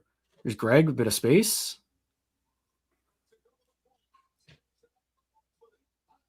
Ooh. All right. I'll take that. What'd you think of Brady dropping the gloves there at the start? I got to be honest, I wasn't expecting it. In Friday's episode, I did a whole spiel how Brady's got to set the tone. First shift, be physical, lead by example. And Roscoe's like fighting the captain at center ice right off the bat. I was like, I don't know about that. But when it happened, I was like, no, I'm so down for that. This is so sick. And the camera was zoomed in on Brady. You could hear him kind of talking to someone. And I was like, oh, he's really talking to Cousins about what they're going to do off this draw. And then the fight right off the bat. I mean, Stahl probably gets the better of him there, but I love the move, and Brady got a couple good punches in. So this is playoff hockey. That sets the tone. I liked the move until once I saw what happened after. If the Hurricanes got off to a good start, I'm saying, why would you get that building any more energy than they already have? I was a little wary of the spot, but hey, that looked like another captain's brawl. Maybe they returned the favor on Thursday in front of us, but we'll see about that. But that was a good moment for the captain. I thought he had a good first period, so hopefully he can get involved here on the offense. Big problem for me in that first was the power play. Power play didn't look good. Yeah, definitely the biggest problem. Yeah, and I feel like Carolina got some momentum from it. So here's Stutzla. Oh, I tried to go through him. Oh, Cousins. Oh. It's a good hit by Amadio. This Nikishin is a monster. He's huge. Yeah, he's gonna be a problem. They got some big. Pinto just got ran into the glass. It's prison rules out there, Pilsy. There's the whistles are away. They're not calling anything. Yeah, no. I mean, except a puck over the glass. Yeah, the ones they have to call, and a 4-minute high stick probably. That's the only one. They're always the automatic if you're bleeding. Yeah. Canes get it deep there. Oh, there's a giveaway. I'm not liking Ullmark playing the puck so much. I feel like there's been 3 or 4 times where I'm like, it's just not necessary right now. Oh, boy. What's going on back there? Gilbert and Blake? Blake, yeah, interesting. Good to see Gilbert back out there. I thought he was done. I thought it was the same injury he had.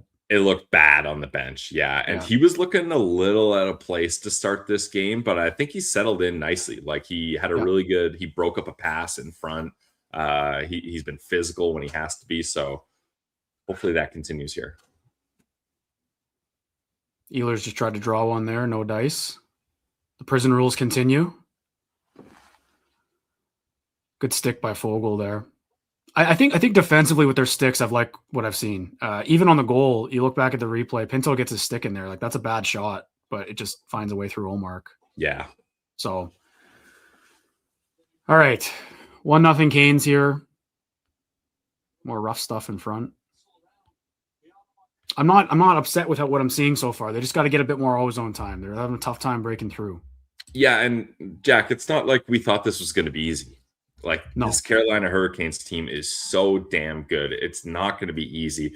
They're going to have moments where they take over the game and they just suffocate any offense. And they've done a really good job of that so far. But the Ottawa Senators in the first period, especially, they had a couple chances in tight where there's loose pucks in there. There's chaos. They weren't able to jump on it and get an opportunity, but they were able to at least create some chances where if someone gets a stick on that loose puck, they're able to make something happen. So I think that's the way you got to play. And that's probably why that happened, is that's probably Travis Green's game plan here is let's get pucks on net. And then we got to win those battles for those loose pucks and make something work there.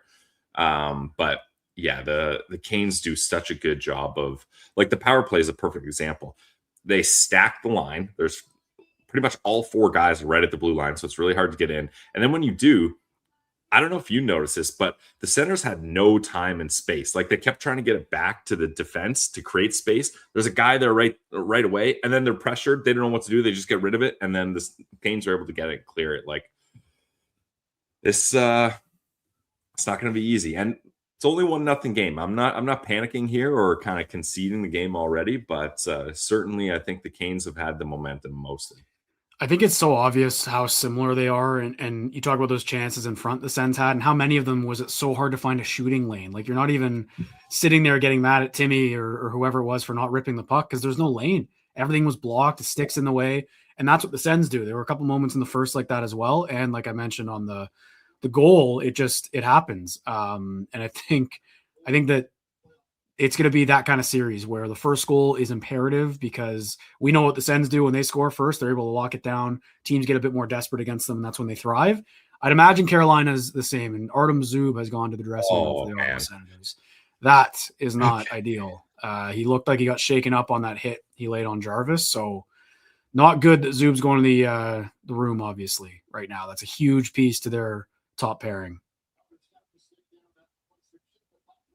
The injuries on defense, I thought we were through it, but Gilbert got shaken up. Zub going to the room. We'll see if he comes back out at some point. Tough loss, though. Yeah, because that's going to be tough, because now, I mean, Jordan Spence is used to it, but now Jordan Spence is going to get a big assignment this game, as he's likely the guy that's going to play up with Sanderson. And, well, hey, I shouldn't jump to conclusions saying this game, but with Zub not available right now, Spence is going to be double shifted probably. Yeah, and obviously this is going to be we expect and think this will be a long series, so we're not going to react here after here's the hit by Zub. God, he nailed him. Wonder what's ailing him there. He looks frustrated. Yeah. His arm, he's not really moving. I don't know. Mm-hmm. We'll see. And Jarvis is no worse for wear after that. Yeah, but this will be a long series. We want it to be. So obviously we're not going to react to the Canes kind of pushing here, but the Sens need to have their own push in this game, because like you said, 1-goal game, this isn't over. This is well within their reach with how these two teams play. Yeah, definitely. Yeah. These are all going to be tight games, Jack. Like, I don't think we're going to see any games where one team blows the other out of the water. Timmy getting kicked out there, and he's not loving it. I thought this line was great in the first period, so they got to get back to that. Spence out there with Shabbat again. See, they win that draw and then just no time and space. Like, they're right there in their face right away. Oh, if that made it through, that would have been nice. That's a great stick by the Hurricanes there.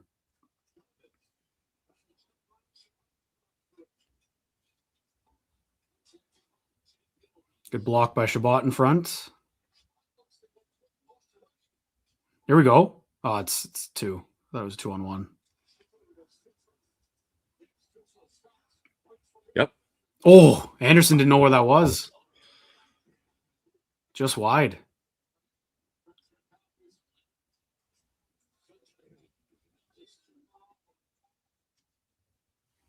All right. That was a decent shift.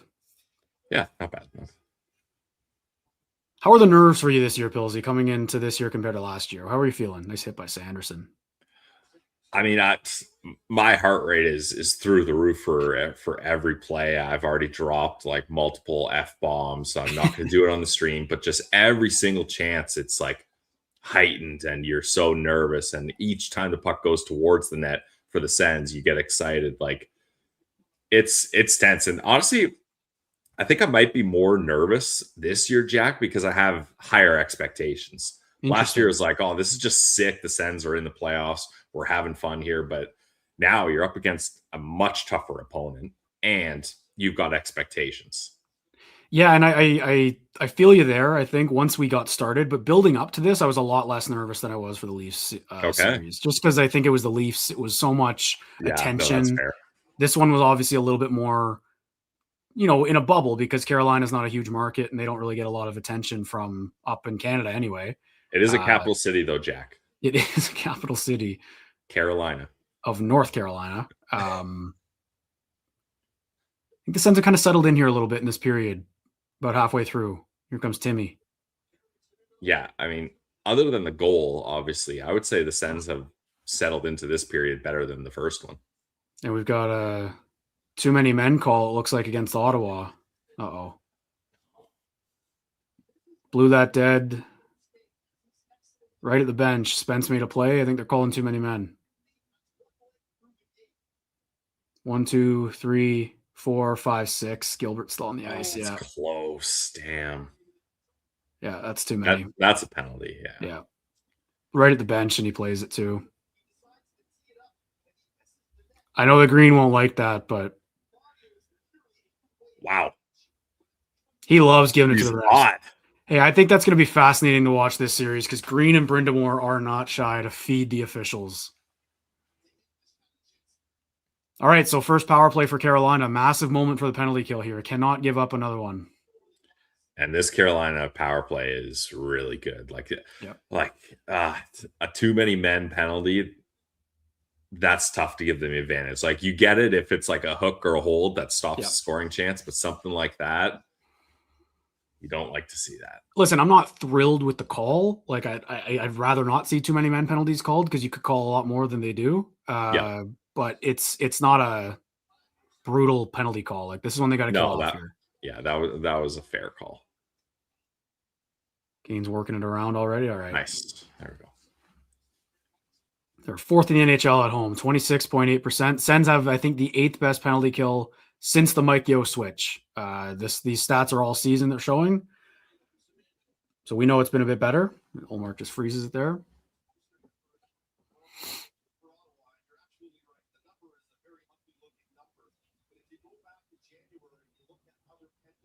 Look, man, we've talked a lot about Olmark, but we'll talk maybe after this penalty kill, next commercial break, about his playoffs last year because his numbers were bad, but I went through some of the games. It was 3 goals. Like the Sens scored twice in 3 of their 4 losses in that series. Actually, all of them, they scored 2 goals. Yeah. He can't score goals for them, right? Like they gotta find a way to put the puck in the back of the net. Yeah, and I mean, like you look at those games, so many like games go to overtime. You take honestly, game 1 you could just throw in the trash. Like no one was good for the Sens, so I don't put that fully on Olmark. So I fully believe Olmark can play good enough to give this team a chance to win. Now, obviously, the first goal you don't love to see that, but here's some good puck movement by Carolina. Aho.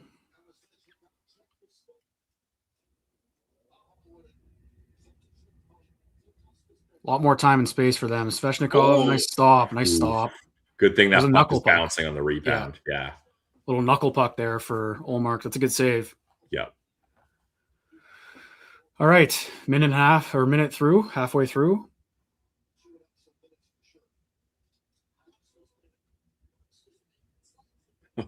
Oh, no way they blew that. Come on. I don't want Olmark to be throwing that though. You don't like it? It's just it's risky. And like if Shabbat's not ready for that, then he makes a bad play. Like this team's so good in the draw. I think you just play it safe. That's a good deflected. Save. That's a great save. Okay. I don't mind Sanderson trying to block that though, obviously. Like that's just an instinct play. You get anything you can in front of it. And that's a great save by Olmark. Yeah.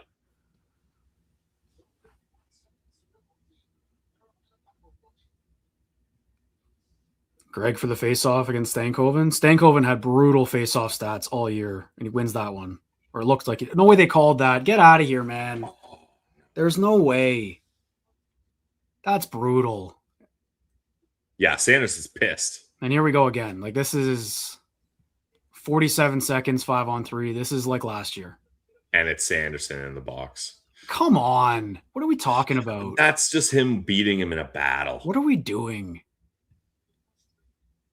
Jake Sanderson has like 2 penalties all season. Exactly, yeah. What a brutal call.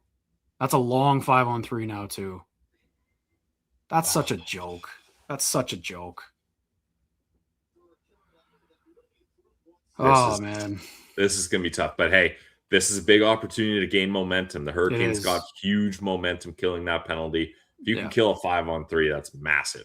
Massive moment in this game here. Carolina 5-on-3 for 47 seconds off of a battle on the face-off, and Ehlers goes down easy. Crazy penalty to call. And it's Sanderson in the box, and Zub is still not back. Huge face-off win for Shane Pinto to start that one off. That's massive. And Matt and Paolo all the way down. Here comes Ehlers. All right, 30 seconds here. Good play by Pinto. Get that out. Doesn't get out. Oh, that's got to get out. Come on. Get out. Nice. Yep, good work. All right. 20 seconds left. Good battle by Chabot and Pinto there. So Zetterlund's the guy in the box. We'll see if he just books it to the bench or comes in. Aho. Oh. Gostisbehere, what a stop. Come on, man. Huge save. There we go. Huge save. Wow. Woo! And look, we got that save on too. Gostisbehere. Wow. Yeah. Hey, you're throwing the windmill on that one. That's a massive stop by Ullmark. Look at this. Oh yeah. Give it a little extra. Why don't you? Great stop. What a save. That's sick. Okay. Huge. And we know Ullmark is a big confidence guy, so that's going to give him a big boost there. Oh yeah, for sure. I mean, look, I've liked how he's looked. He's been dialed. Got Greg against Stankoven. 4 seconds left in the first penalty. Greg wins it. Nicely done. Chabot gets it down and out. All right, that's a huge bullet dodge. Booking it to the bench. Minute and 12. Yeah, he'll definitely get off here for sure. All right, still have a power play to kill here, but great work on that 5-on-3. What a save by Ullmark, too. Huge. Your goalie has to be your best penalty killer. Yep. Here comes Stankoven. That's offside. Yep. Nice. Good work. Good work in the neutral zone. Man, that fires me up. That save from Ullmark, that's huge. Yeah. So this is we'll you know what? I just don't want to get ahead of myself. I don't want to be like, this is what we saw, and this is a difference this year, but they got to kill this off because this was a huge moment in game 1 last year. And Greg gets it down on the faceoff. I think that'll go down as a loss, but he's seeing the open ice there and punching that clearly. So I'll count that as a win. Yeah, we'll take it. For Ridley Gregg. Second unit for Carolina now. Good stick by Amadio. 35 seconds left. Some pressure now. Good puck possession. Just need one more clear here. Good stick. Yeah, get that out. There. Great job. All right. Good stuff by Greg and Amadio. 15 seconds left. Probably just one more rush here for Carolina. Yeah. If they don't enter the zone here, it's done. Yep. Hold them off.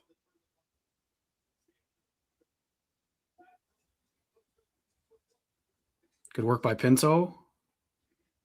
There we go.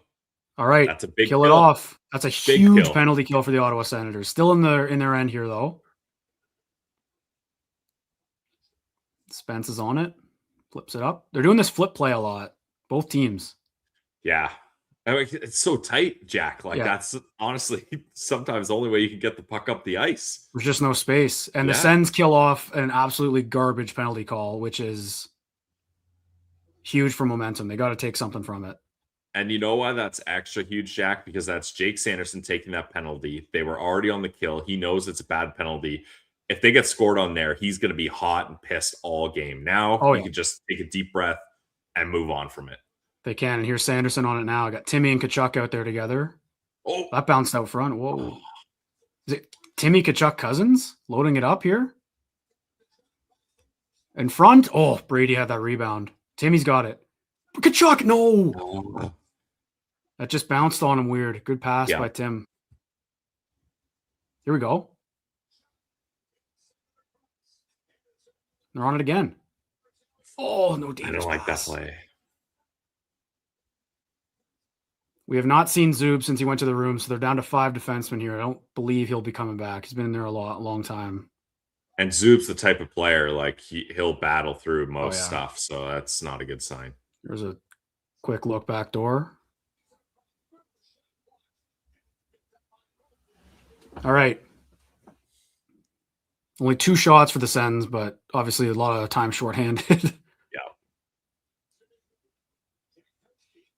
Just a massive penalty kill. Matt and Paolo just got crunched too. Canes have been physical. Yeah. And they ramp it up during the playoffs. We were looking at their regular season versus playoff hits last year, and there's a big difference. Well, I wonder for them, they've wrapped up their playoff spots so early in every season that I wonder if their hits go down when they know they're in and they're chilling, where they don't have to ramp up the physicality in March and April. Yeah. So that probably affects their season stats. I'd be curious to see them from like October to January, just when they start to get cooking. Sanderson. Oh, that's a big save by Anderson. Good look there. Didn't really see how that one developed, but that was a good look by Sanderson. Canes ice it. Okay. All right. 5:08 left. God, what a penalty kill, man. I'm so fired up with that.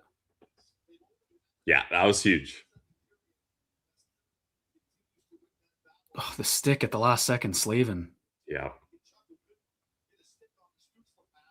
Oh, nice pass. That was such a good play. Didn't get under it. Probably the best chance they've had all game, honestly. Yeah, that was right in there. Just didn't get under it enough. Ozone draw if Canes flip it out. I think Spence is going to play a lot of hockey here. Yeah. Good thing he got a tune-up for this in the couple weeks that Shabbat and Sandy were out. And now he's got Jake Sanderson beside him this time, so it should be easier, hopefully, for him. Good stuff by Greg. Oh, they drew a penalty. All right. Yeah, all right. Okay. Good work. Good work. Got to see a better power play here, man. Got to be better. Answer your penalty kill. I'm assuming this is going to be a makeup call. I didn't really see much go on there. Rod the Bod's been a little less animated behind the bench. Yeah. Here's that save again.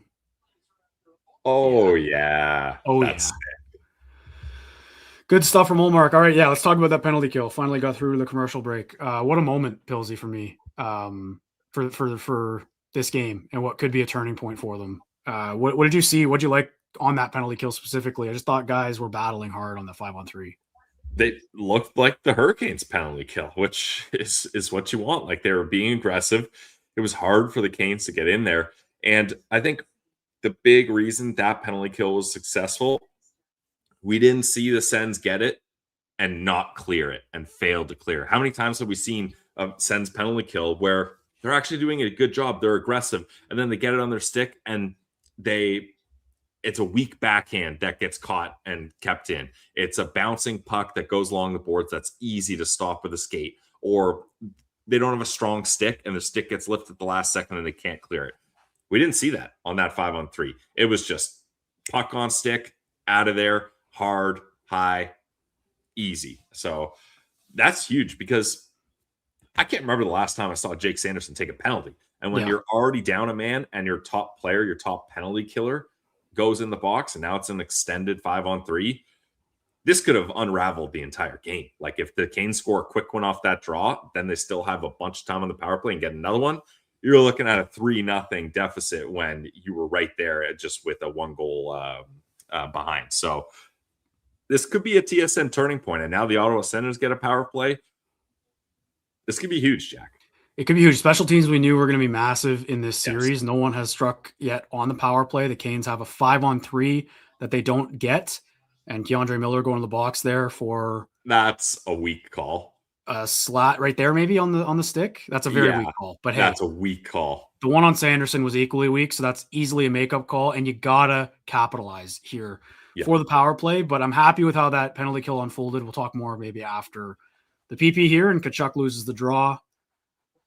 But they don't get it out. Timmy's got it. There's just pressure everywhere. Yeah, they don't have any space. They gotta be a bit quicker when they're passing here because it's just like a automatic blanket on them. This feels like something they're going to be watching a lot of film on, obviously, as the series goes on. Here we go.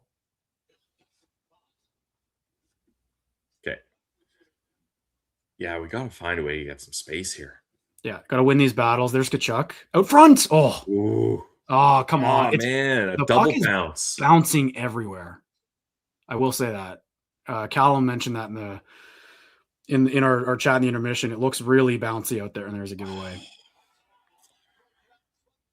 See, that's unfortunate, man. That was not a bad look there from Brady, and it bounces right over Sanderson's stick at a great spot. Tough. Yeah. Top unit staying out. Cousins just taking it in. I like that.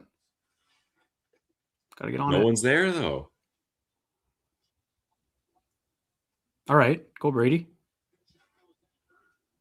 Nice. Yeah. Pinto on it now. Got half the second unit out there. Come on, Cousins. Ah. Man. Everything's a battle, and they're just losing them. No space because the Sens are really trying to bring it back to the blue line to get space. And the Canes are like, okay, now you just brought it closer to getting out. We're going to pressure you and you got nowhere to go. I think when they gotta change the mentality. I think you're right. Like they have to try and be going down low so that if they do get pressured, there is an escape and they can kind of battle like this on the wall. Exactly. But when you're baiting them to bring it back. They are. And here we go. That's a good stick by Zetterlund. Got to win these battles and make quick plays. Power play expires there. Yeah. Again, no shots. No momentum even. No. That's icing on Carolina. Yeah, Shabbat won that. Another bad power play. Like, not as bad, but there's still... This was really the one chance. Like that one, if that one lands on Sanderson's stick, that's a great look. Yeah. Look at this. Look at that puck. That's insane. Can't really blame the battles there. I mean, all right. Missed opportunity again. Special teams have been dry for both. Both PKs 2 for 2. They're waiting here. I don't know why.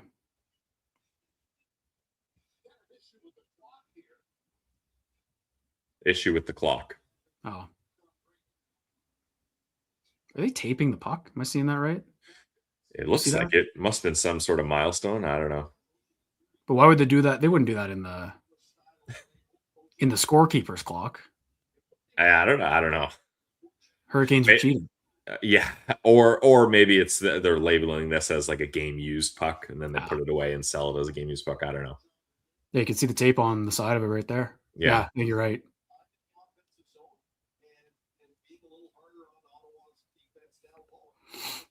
What are your thoughts on the broadcast so far? I haven't really listened, but it's been fine. We haven't heard any Fabian Zetterbergs yet, but for the most part, it's been fine. It's good. It's good to know. And here's Spence. 2.5 minutes left in the second. Look, obviously a goal here would be great, but we just need to get some momentum. Bad turnover by Timmy. Chance in front. All right. Oof. Get there.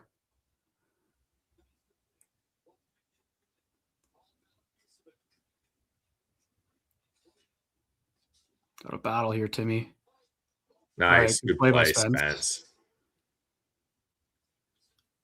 Good play by Sanderson, too.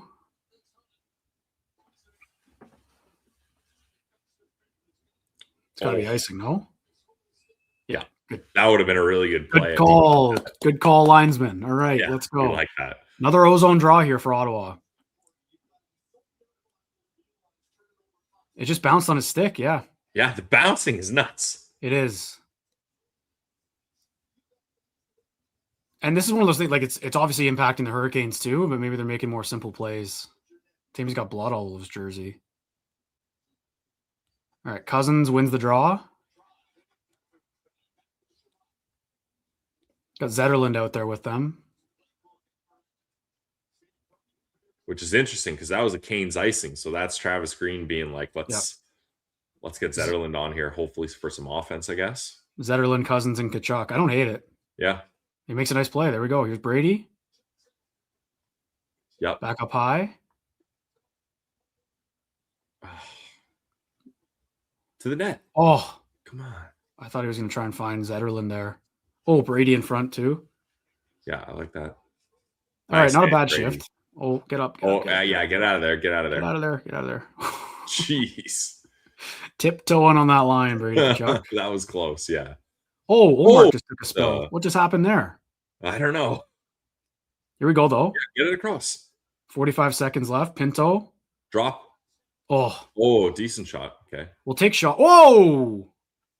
That looked like a headshot on Shabbat. That was a crazy hit.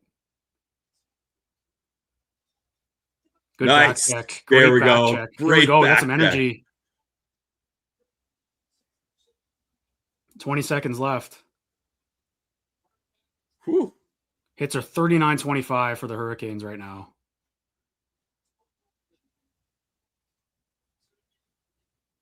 Good stick by Fogle.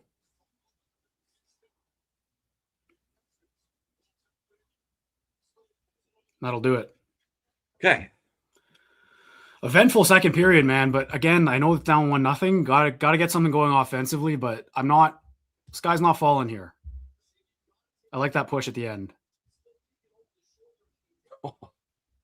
Yeah, Brake's got to get out of there. That extra shot I was worried about. Oof. That was a big hit. That wasn't a headshot. I'd say. Yeah, very clean. Shabbat was in an awkward spot for sure. Yeah. Wow. Okay. Eventful period, like we said. Sen's got to find a way to break through offensively here. I think the Hurricanes have been let off the hook in the ozone for the Sens. What do you think so far through 40? Yeah, I mean, look, the Canes are the best team in the East. So to be down just 1-0 into the third and you kill off that 5-on-3, I don't want to sit here and say we're in a good spot, but this game still very much is in play. Like, you haven't lost it here. You haven't had a lot of offensive opportunity. They're going to have to find a way to get out to that third period with some jump. Like, they need to create some offensive zone pressure. Like, they're not even doing that on the power play. They have to find a way to at least get some ozone time to try to create a decent chance. So I think overall, like, defensively, like, they're not giving up a lot of chances. Like, there was that Gossespierre chance, but that was on the power play. Like, the goal that happens is a crappy fluke shot that squeaks through. Like, this isn't terrible. It's not. I think a big part of what I wanted to talk about again, and it's 1-0 here through 2 periods for the Hurricanes. Obviously, they get the better of Ullmark on that one. I think Ullmark is playing fantastic right now. That stop he made on the 5-on-3 is something you say, okay, remember that one, because he is absolutely giving this team a chance to win tonight. But we talk about the goal scoring, Pilsy. Like, I think this is the best I've seen Ullmark look in a playoff game. He didn't look this good, I don't think, in any of them. He wasn't as busy for the most part. But, all their losses last year against the Leafs, it was the 6-2 game, which is, whatever, throw it out, bad game by everyone. Then they lose 3-2 in overtime, 3-2 in overtime, shutout in game 5, 3-2 in regulation, a late goal by Pacioretty. You got to give him some more offensive support if he's giving you those kinds of numbers from games 2-6 last year. His save percentage wasn't pretty, but we're seeing it again. He's battling. That's a bad goal against. But again, there's been so many other saves tonight where you're like, okay, Linus Ullmark is here to play, and he's having a great 2 periods, I'd say. Yeah, I'm obviously disappointed by that goal. That's one he's got to have. But I'm not sitting here being like, oh, man, Ullmark is ruining us again. By no means is that the narrative of this story. He's made a lot of great saves. He's keeping this team in it. The Canes have been the better team offensively, putting pressure. Shot attempts, I think they're doubling the Ottawa Senators, maybe even more than double on shot attempts. So I don't think it's fair to be, just furious with Ullmark right now. No. Now, look, obviously, it's 1-0. So in the one goal that goes in is going to get looked at. So I get that too. And that's fair. But you got to hope, when games are this tight, Jack, that's how it goes. I don't think we're going to see a sick highlight reel goal that's going to change this game. I think it's going to be bounces, fluke shots, screens, tips, deflections in front. We're not going to see a highlight reel goal in this game, I don't think. Now, Nikolai Ehlers almost pulled it off with the Michigan goal shortly after. That was the right play there. They showed the replay of it, slowed down and in tight. He almost had it, and that was the right play there. So, and I think it was Dennis Gilbert that actually gets contact on him and stops it. But apart from that, I think you're going to have to really try to get a bounce to go to your way, because we've been talking about it. This puck is bouncing all over the place here. So it's been just bad bounces on the Sens. You got to hope not to be DJ Smith here, but you got to hope some of those bounces go your way in the third. Yeah, so again, you can be kind of satisfied with how they are, again, comparing last year, because that's all we got. We've got playoffs from last year, and it's mainly the same team back on the road here in another hostile environment. And I think you can be satisfied with how they've played defensively so far. 1 goal through 2 periods is not bad, but they need to start generating offensively. I don't think life has been nearly hard enough on Frederik Andersen so far. So I think that's what I want to see the forwards do a better job of getting to the net once they get some pressure. And again, all of that is easier said than done. The Hurricanes blue line has really impressed me so far. They're boxing guys out really well. Not really getting overwhelmed by the Sens forecheck. How often this year would we watch Michael Amadio just have his way with opposing defensemen? And we haven't seen any of that. Amadio's been pretty quiet, I think. I think Pinto actually to me is standing out a little bit offensively. They just need to find a way to get some more of that going. The way that they defend the Hurricanes is just it's suffocating. It's the same way we see when the Sens are on their game. But right now the Sens have just been unable to generate anything. I don't think they got anything really dangerous in that second period. No, not really. I mean, their best opportunity was when Sanderson had that pass over to him and he gets a good shot, but he doesn't really get under it. Like you were saying, oh man, it's a bad goal. It's a bad goal. But again, the saves he's made already, I'm not going to crucify him for that one. Yeah, and that's more of a bang play than I think it seems. Now, again, you got to have that. I'm not excusing him not getting that, but that's a tough one. But again, with Ullmark, he can't let in the next one, and that 5-on-3 man is huge because you look back to last year, game 1. I keep going back to last year, but that's when it unraveled. It was the second period. It was somewhat of a tight game. I think it was a 1-goal game at the time, and then the Sens take 3 consecutive penalties against the Leafs. They score 4 goals or whatever, or it's 4-1 before we know it. Game over in game 1 that quickly. That's a different story here. It's a 1-0 game going into the third period, and it's the playoffs, man. Anything can happen. I think you just got to stick with it because in that first period, they generated a couple of good looks. The only good one that comes to mind in the second is Sanderson with that little rush chance. But let's go through the chat here, Pilsy. Obviously, the chat has been buzzing. We've got over almost 300 people here hanging around. Appreciate everyone joining us. If you're new to the channel, just leave a like, subscribe to the channel. We got a lot of content coming for you in this series. What do we see in the chat here? I got one here from our guy Alex, Jack, and Pilsy and Ross are coming to Ottawa for game 3, ?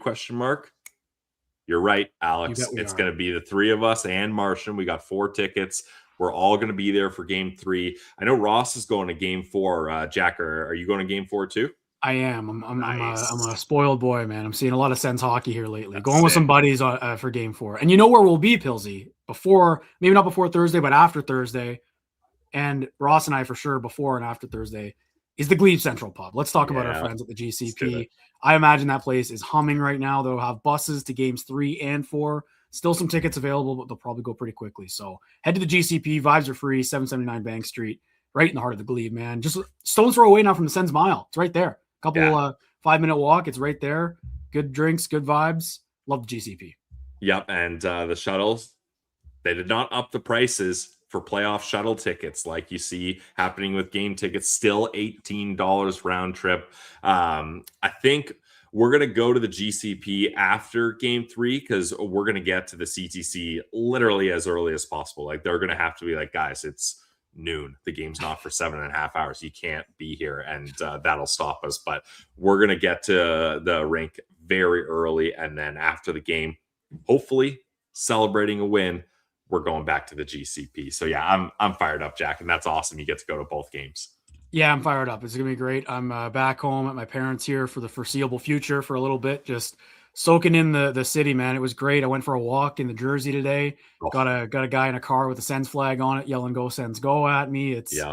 The fever's here. People are fired up, and I think this is through 40 minutes. This is probably exactly what we expected. Maybe a little lackluster offensively in that period for Ottawa, but again, killing off a 5-on-3 is the story for me. And I think since the Carolina goal, I felt good about the Sens game with the PK involved. I think they had more offensive zone time than they've had. So maybe they can get the Hurricanes here sitting back a little bit, hoping to defend, and they just need someone to make a play. Someone's got to make a play on these bouncing pucks, bear down, find a way to beat Frederik Andersen, who again hasn't really made any saves where I'm like, what a stop. That's been fine. Save. Yeah. He's been fine. He hasn't been tested enough. So they got to get to him a bit more and more easily. Zub leaving is a big headline, unfortunately. Yeah. They're showing the replay of it right now. That's a big loss for the Ottawa Senators. Did not come back. Looks like he's holding his arm. Yeah. And then when you see him here, it doesn't seem upper body. Like he's kind of leaning down. And then when he's just skating off, or it doesn't seem like his shoulder is what I meant to say. Like it looked like he's either holding his arm or maybe a little bit lower there. Brandon Pillar, not a doctor, but yeah, that is tough because Zub is the type of guy where he could play banged up. Like the only injuries he's had have been like serious ones where like he broke his jaw. And I think, did he break his arm or leg or something else earlier on too? Like he's had big injuries, and like obviously that makes sense that's going to keep you out. So I'm definitely nervous about what's going on with Zub right now. The good news is Thomas Chabot has played 18 minutes. Jordan Spence is around there at 16, it looked like. And Jake Sanderson's only played 15 minutes. I think that 2-minute penalty ate into that a little bit. So got to think he'll be out there every other shift in this third period, as it should be. I think he looks good tonight. Who has stood out other than the goaltender for you through 40 minutes here in the first game of this playoff series against the Hurricanes? I'll go with Shane Pinto. Unfortunate that he's a -1, but he did have that nice shot on net, a good low shot where there was a rebound. He's got 2 blocks, 3 hits. He's played 12:07 so far. He's had to kill some time on the PK during that 5-on-3. Let's see where his faceoffs are at here. Only 40%, so you don't love that. But I just feel like I've noticed Shane Pinto out there, and when Shane Pinto, Michael Amadio, and Jake Sanderson out there, I feel a lot better about what this team can do, especially up against a team like the Carolina Hurricanes. Sandy wasn't on the ice during that goal. So yeah, for the most part, I think Shane Pinto's look good. Yeah, and I'm with you there. I think Sanderson's looked great today. I think he's moving pucks, skating up the ice, had their best chance in that second period. I just saw someone in the chat. I don't know if it's totally true, but it looks like the Hurricanes have 40 shot attempts and they only have 15 shots on goal. So that's good blocking. That's good defense. I think what I'm seeing through 40 is a team that is, getting not dominated, but the Hurricanes are playing better. They've had the puck more and more opportunities in the offensive zone. But the Sens are still defending well. Olmark has made some nice saves, but for the most part, that was pretty good defense. So I think when they're able to fall back on that, it's a good thing. They just need to do that also, but push offensively. And that's got to be the message from Travis Green here, because again, big picture in this series, we wanted one in Carolina. Go get a split. That's what we wanted. That's best case scenario for me. But this game is there for the taking. It could be this game still. It's a 1-goal game going into the third period. Need to see this team have a big third. We've seen it down the stretch. That period has been their best by far. I'm hoping for a big one, man. I'm fired up. That was a big penalty killing. That's got to go right to their legs. Yep, that was big for sure. We got Jeff Hanna. What's up with Pillsy shaving all season long? He looks like the Big Lebowski and clean shaven for a playoff puck drop. Jeff, we're doing playoff beards. So Jack's keeping the mustache. Can't blame him. That's a great muzzy, good lip sweater, Jack. You got to hold on to that if you got it. But Ross and I decided day before playoffs started, we're going clean shaven. And then I said it on the episode. I want to look like Gandalf the Grey when this is done. Just full beard, a couple feet long. So that's what's going on, Jeff. I know it is a little alarming. I don't blame you for being like, oh God, what's up with that? Because I'm a beard guy. I like to keep a beard year round. So this is an unusual thing for me. It's not comfortable. I prefer to have my beard. So I need the Sens to go on a run here so I can get it back. So funny, man. I for the record, I did shave here. So I did shave. I will grow this out to an extent, but I'm the opposite. I hate having this here. Like, it just grows on my chin. It's so itchy, but I'll do it for the team. I'll bear down here for the Ottawa Senators. I will say, because Ross is probably not gonna catch this, I think he was more jarring than you when you both shaved your beards. I'll put it that way. I don't know what that is, why. But I was a bit more jump scared by Ross. But you did say he grows it faster. And I noticed yesterday I saw him and he had the 5 o'clock shadow was in pretty hard already for Ross. So yeah, Ross will have it back before the Sens are in Ottawa. Like, you're not even going to know. So it's more jarring for him, but he can recover from it quicker than I can. Yeah, definitely. I think it's great. We know Martian shaved too. All the boys are getting involved here. Yeah, we're all going to do our playoff Takes beards. a village. And we want to get those nice and big. I'd love to get it. I'd love to extend it a little bit. There's Logan Stankoven, the goal scorer for the Hurricanes. Yeah, that line I feel like it's caused the most problems for the Sens, not just because they scored, but Stankoven, Hull, and Jackson Blake. They've looked like the best Carolina line for me so far. Yeah, they've been really good. And I mean, Stankoven and Blake are such good young players. And then you get Taylor Hall there in the mix, and he's just a savvy vet that can still produce. Like, I think that line is kind of similar to Timmy Batherson Giroux, right? Like, you got two younger offensive players, Timmy, Batherson, Stankoven, Blake, and then you got the savvy vet that can still put up points with Giroux and Hall. So those are interesting lines, and we'll see how much they end up matching up against each other. I haven't been doing a good job, Jack. I'm going to do this more in the third, of watching who Brind'Amour is matching up against who with the home advantage. So that's something to watch all series long, because you got two great coaches here, former players. It's going to be a chess match deciding how to line match when you have that advantage. It really does seem like they're just rolling the lines. I haven't noticed anything in particular. Obviously, they start Stahl and that shutdown line against Brady, Cousins, and Greg. I think that these teams are so evenly matched when it comes to that high power offense. I wonder if both of them, maybe more Brind'Amour at home, just says, we'll roll it. Maybe go fourth line on fourth line. But anything other than that, it feels like they're just kind of rolling. Whoever's going that night gets to go. And that seems to be what the Sens are doing too. Pilsy, I might wrap up our thing here shortly, just because I'm going to go take a quick bathroom break before the third period. Yeah, so here, go. I'll hold court for you. Do you want to stick around in the third period too, or do you want to you want to? Yeah, head I'll out? stick around. Okay, cool. I love putting you on the spot live on the live stream to see if you want to stay. But I'll be right back. What am I doing? I'm watching the game anyway. So yeah, exactly. And we love having you here. All right, I'll be right back. Pilsy will drive the bus here for a bit. All right. Yeah. So 1-0. Heading into the third period here. In the chat, let me know who's going to be the hero. It only takes one shot, one goal. Who do we like to get that goal to tie it up?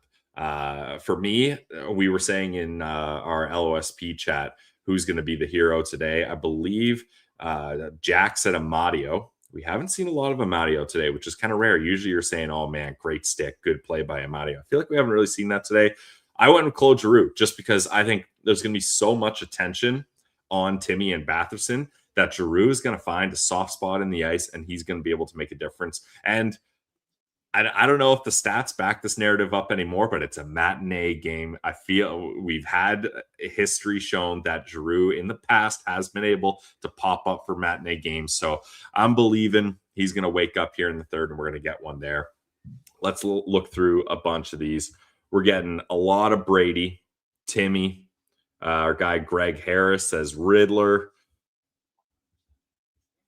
Zeddy. Yes. I mean, I always want to say Zetterberg, but I don't know. Although it looks like Travis Green was putting him up higher in the lineup there. Jack and I mentioned that at the time it was an icing call in Carolina, and they put Zetterlund up there. So maybe he gets the opportunity. We got Cousins, Pinto, Timmy again.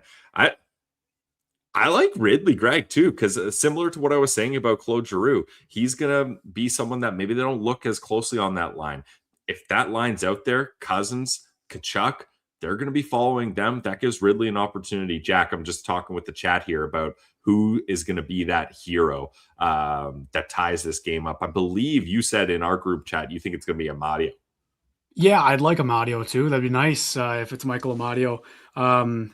We'll see, man. We'll see. Like there's so many guys. I heard you listing some of them there. Like, I don't know, man. I don't know. It's tough. I'd like to see a little bit more out of Amadio. So I think I like that pick in general, but we'll see. We'll see. We'll get going here for the third period. We're all lined up still here, Pilsy. Or we should be. We'll double check the times. Jack, how you feeling here, man? Are you nervous? Are you excited? Do you believe that they can score quickly? You think this is going to take a while? Go right down to the wire. Let's check in here. I'm nervous. I'm nervous, but mainly because they need to score. It's not. I'd be nervous if they had a 1-0 lead going into the third as well, though. I'll put it that way. Agreed. I think both teams are comfortable in the spot the Hurricanes are in right now. So I'm just curious what we see push wise from the Sens. Like, it's got to be desperation. It's a playoff game, down by 1 goal going into the third. I mean, hard not to get jacked up for that, right? Yeah, I'm fired up. All right, puck down. I need them to score fairly quickly, though. Like, that's first 10 minutes would be good. Huge. Yeah. Got Shabbat and Spence out there to start.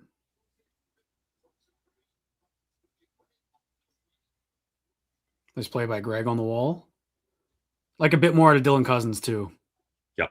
Little underwhelmed with him so far. Here he goes on the forecheck. End of a shift. Shots are 15-9 for the Hurricanes. Low event hockey. Yeah, I mean, these are the top 2 teams in the league in suppressing shots, or at least the top 5, I'll say. Probably even top 3. Probably the Avalanche is the other team in there. But yeah, we didn't expect a lot of shots on goal either way. I think like 6 minutes into this game, it was 3-0 Ottawa or something like that. It was really low shot numbers. Here's Giroux coming through the middle. Look at all the sticks. Oh. I think I'm a bit ahead of you here, Pilsy. Oh, okay. What are you at? I'm at 1840. Yeah, I got 1837 right now. Okay. 1837. Oh, wait. Are you going to pause it? Yeah. 1830. 1830? 1830. Okay. Are we good? All good. Yeah, all good. 27, 26. Yeah. Okay, cool. I think I'm like half a second ahead or something, but that's such a quick reaction anyways. Like the speed of light, Pilsy. Yeah, we can figure it out. I'm usually just a brain cell slower than you anyway, so that comes out nicely. You know, it was funny, the geologist thing the other day. Oh, boy, here's Blake. Oh, yeah, that was a total brain fart by me. But hey, that's baseball, Jack, as they say. That is baseball. Some pressure here from Carolina. Geographer, same thing. All right. Geologist, yeah. Geometry. Yeah. All the geos. I don't know if they specify, but it doesn't look like Zub's back out, obviously. So I don't think so. I think they'll make it pretty clear if they see him on the bench. That's a loss. That's a really significant loss. So hopefully that's just a temporary thing. But man, in a playoff game, if he's not coming back out, that can't be good. Good shot by Fogle. There we go. All right. Already down Clevin as well. But hey, man, it's weird not feeling a sense of dread when they're losing 2 of their top 6 defensemen because they've played through worse. So yeah, but the stakes are high. Oh yeah. And like to lose them midway through game 1 of round 1. Anyways, it's tough. There's a good stick by Olmark, getting a snow shower too. Yep. All right. Giroux offensive zone draw. Faceoffs are pretty tight here. Timmy gets that though. Oh, ooh. I thought that was in. Nice. All right. Power play again. Okay. Power play again. Got to come through here. Chatfield going off. Batherson draws that one. Need a bit more. They need a shot attempt or something. They haven't had any shots on goal on the power play. There's Rod the Bod's turn to get mad at the officials. Let's see this one. I mean, it's right that's between his tripping. legs. Yeah. Kind of, I mean, you got to call that, no? Canes fans would probably say the same thing about the Sanderson one, but yeah, but Sanderson, he doesn't get his stick in there. He just outbattles him. Like Chatfield, if his stick doesn't shove against Batherson's skate, there's nothing wrong there. Like the Canes win it and get already it down. Okay. Tough. But I'm surprised the face-off battle here, man. Like the Sens were the best team in the league on face-offs, and Carolina was not. They were not even up there. But you know what I think it is for Carolina, and even lately I've been noticing this. Winning the face-off is Cousins is kind of minimal. It's more about what you do once the face-off result happens, right? Man. Like we've seen chances where Ottawa like wins that face-off, but Carolina's on them right away and then gets it and clears it. So like, who really cares if you win the face-off when you don't possess it after?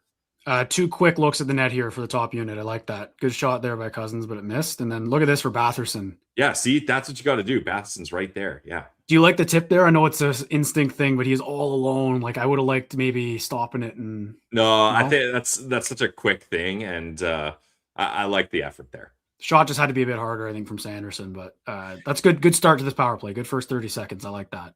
Yeah. Aho wins that one. Down it goes.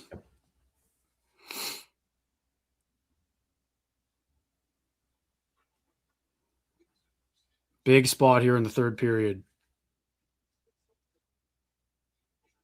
Nice entry by Tim. Oh, come on. Never mind. I jinxed it. Trying to get too cute on the line. Yeah.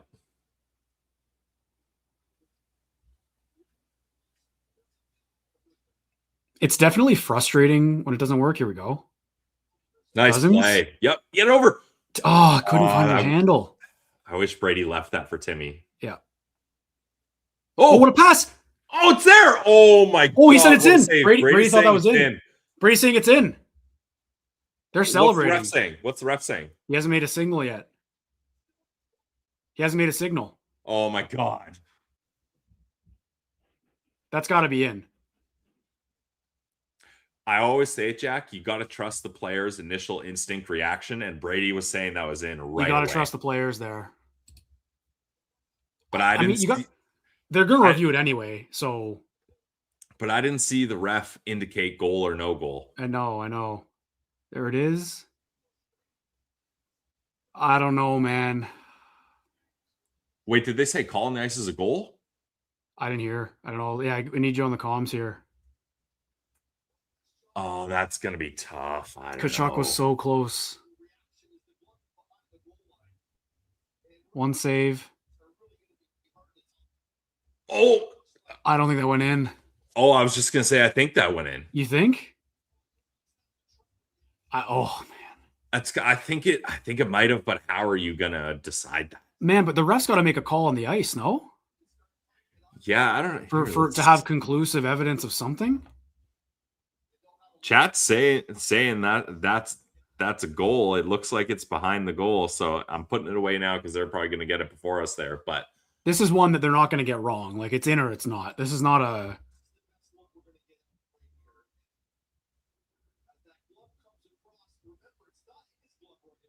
Right there on the post.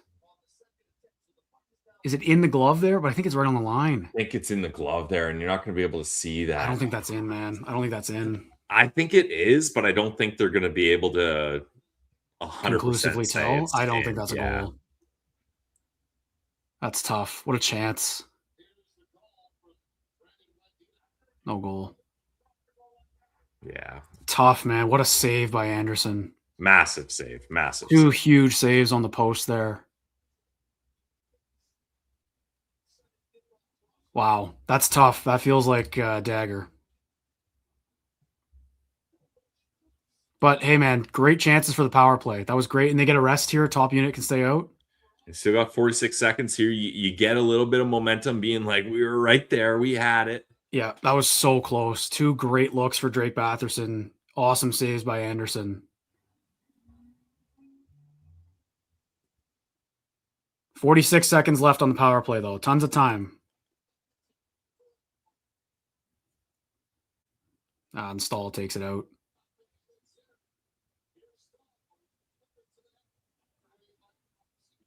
All right. 30 seconds.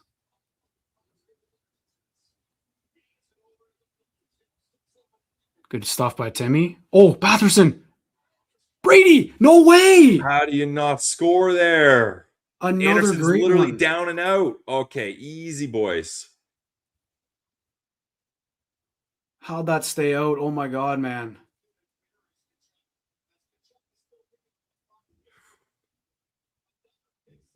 So close. What a stop by Anderson again. This power play is just hungry right now. I love what I'm seeing, but yeah, can't buy one.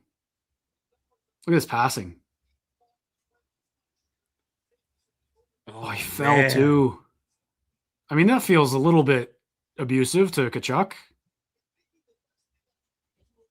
Right in his just buried him. Great play by Bathurst. He just couldn't get, he was trying to go 5-hole. He was trying to go back through. I feel like if Anderson doesn't fall there, that's a good play by Brady. He just probably didn't know he was on his back end. Yeah. Wow. That's tough. Still 20 seconds left too. Lose the draw though. That comes out. Unit 2 out there now. I mean, doing everything but scoring there for the first unit. Hard to be upset about that power play. Yeah. Just can't bury. We needed some momentum. We got 2 big momentum boosts there. Batherson with 2 great chances. Tkachuk with 1. And you know why? They started working down low, Pilsy. Yeah, Pinto, exactly. nice move. Oh! Loose! Oh, Shabbat just threw it through the crease. Back to even strength. Shots are 15-15. I think they got like 8 shots there on that penalty kill. Yeah. On that power play. Yeah, wow. They took the lead in shots. That's crazy. Yeah. All over it there. Great start to the period. Let's put it that way. A lot of time left. Yeah. Just got to keep building on it.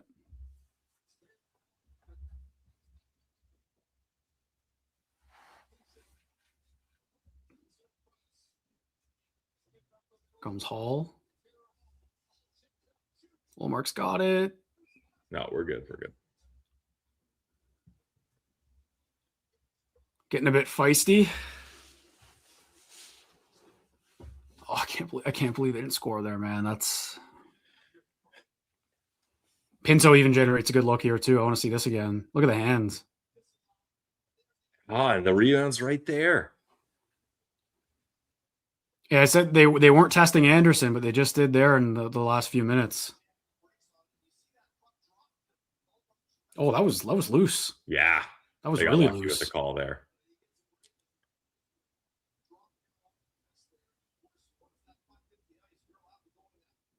Yeah, that was in the crease.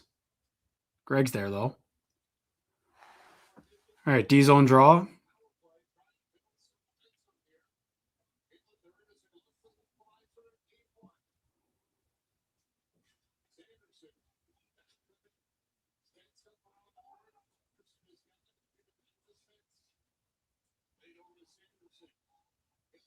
Go get it. Yep, good forecheck. Nice. Oh, that was front. Fogel, Stützle, Batherson here. Oh, nice hit by Sanderson. Sandy. Wow. And that was on Jarvis. That's good. Yeah.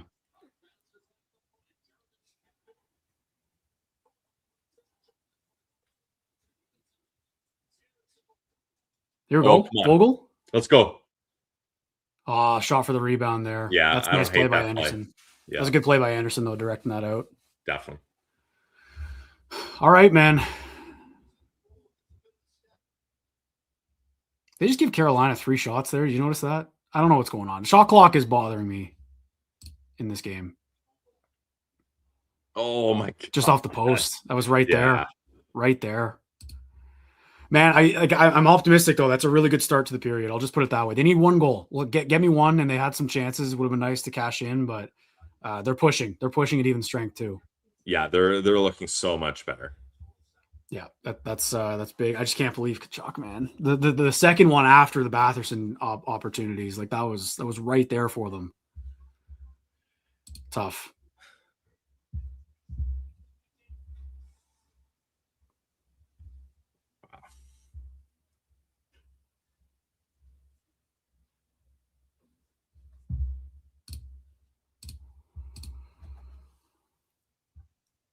What are the nerves like right now, Pilsy? How are you feeling? I'm a little nervous because we wanted them to score quick, and like you're not going to get much better looks than that on the power play, and they don't get it. But Carolina hasn't really had their looks this period. So before you were just defending and surviving. Now it's the Ottawa Senators pushing and the Carolina Hurricanes defending and surviving. So you got to keep that pressure on, and they're still in this. Like it's 1-0, man. Like we're right there. Only one. They got to find a way to score. The chances are there right now. They've had a lot of looks. And I know I said I wanted it early. That would be preferred. I don't care when it comes. It could be a second left, 2 seconds left. I don't care. Just tie this game up in this period. With the way they've come out, I'm liking what I'm seeing. I think we see a bit more of a push here again from the Sens. Yeah, the only thing, Jack, is the Hurricanes, like, oh, man. What a save. This is how they want to play. They want to play with the lead and defend it. So if you don't get one quick here, I think they're going to be able just to keep suffocating you. Like, look how close that is. His glove was in the net. If that's in his glove, that's in the that counts. But when it's up in the air like that, it's so hard to determine that it went over the line. Yeah, no, I agree. Spence with a bit of space. Oh. I don't think there's any bad shots this period. No, just send everything to the net. Yep. We saw what went in for the Hurricanes, the only goal in this game.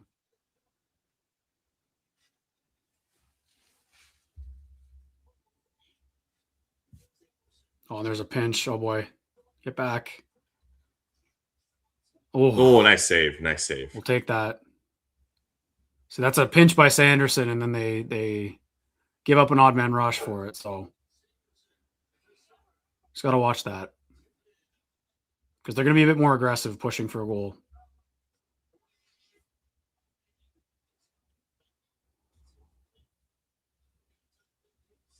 Whoa. Good stick by Matt and Paolo there.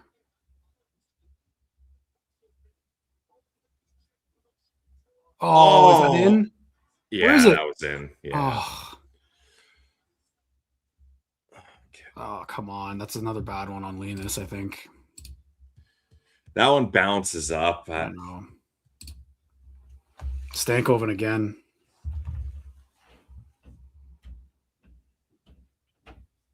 That's just the one look. Maybe those chances were it, man. Maybe that was it. This is pretty harmless.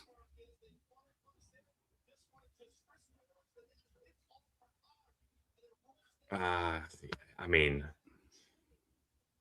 there's battling harder around the net. Doesn't have it on his pad. Yeah, that's a tough one.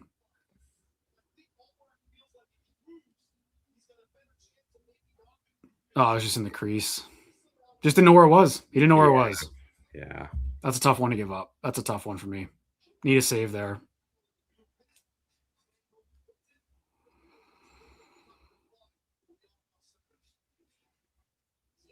All right, got to find something. Again, man, I'm nitpicking a bit of a goal against because it wasn't pretty, but they got to score a goal. Like we can't be nitpicking goaltending with no goals here. Oh, that's a backbreaker. Yeah, because down 2 is going to be really tough now. Yeah, you're fighting for every inch. Nikishin shaking up. They calling Cousins? No. Yeah.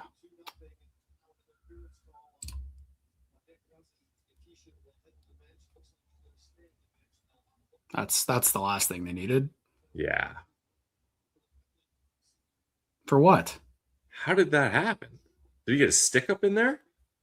Oh yeah. He kind of. That's a penalty. Spears him a little bit. That's a stupid penalty, man. Yeah. Dumb penalty.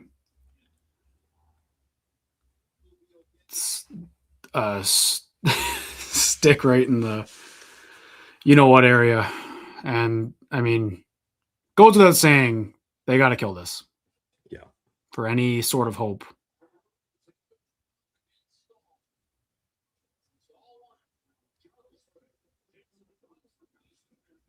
There Take that clear.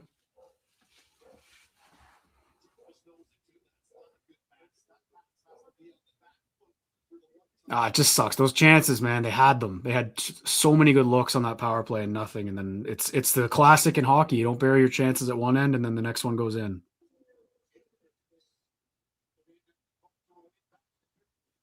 Nice play by Sanderson. Go for a skate. Go for a skate.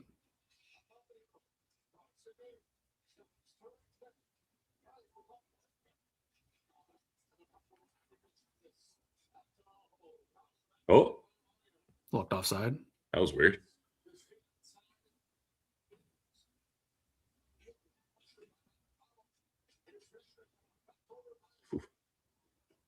Big little hit in the corner there by Chabot.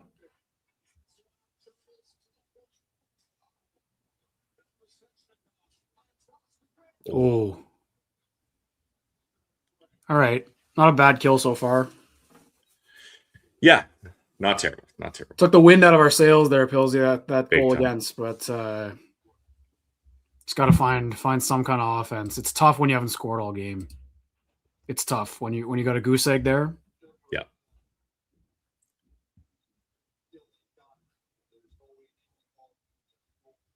But a lot of hockey left here. Finish this 54 seconds off, and then we got to get right back on the attack.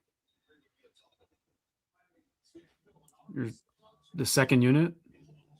Ooh. Did that deflect into Olmark? Yeah. All right. We'll call that a good save. Yep.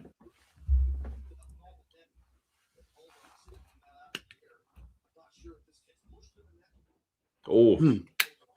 Weird one. I like that. Nikishin was right there.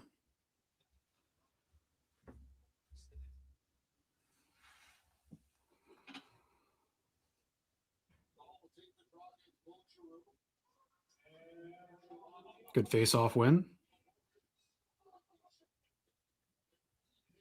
Whoa. Oh, I thought that was coming out. That's a good keep in. Yeah. In front. Oh, that went right through the crease. So Nikishin's back out there, so he obviously must be all right. Yeah. Oh. Yep. Go. Fair. They kind of broke his angle. Oh, nice. I think I'm a bit behind you now. Ooh. I'm at 10:06. Yeah, I'm at 10:08. Okay, here, I'll stop it at 10. Okay. All right, I'm at 10. Okay. Maybe I wasn't behind you. I don't know. That was weird. All good. All good. Like my feed lagged a little bit. All right, here comes Timmy.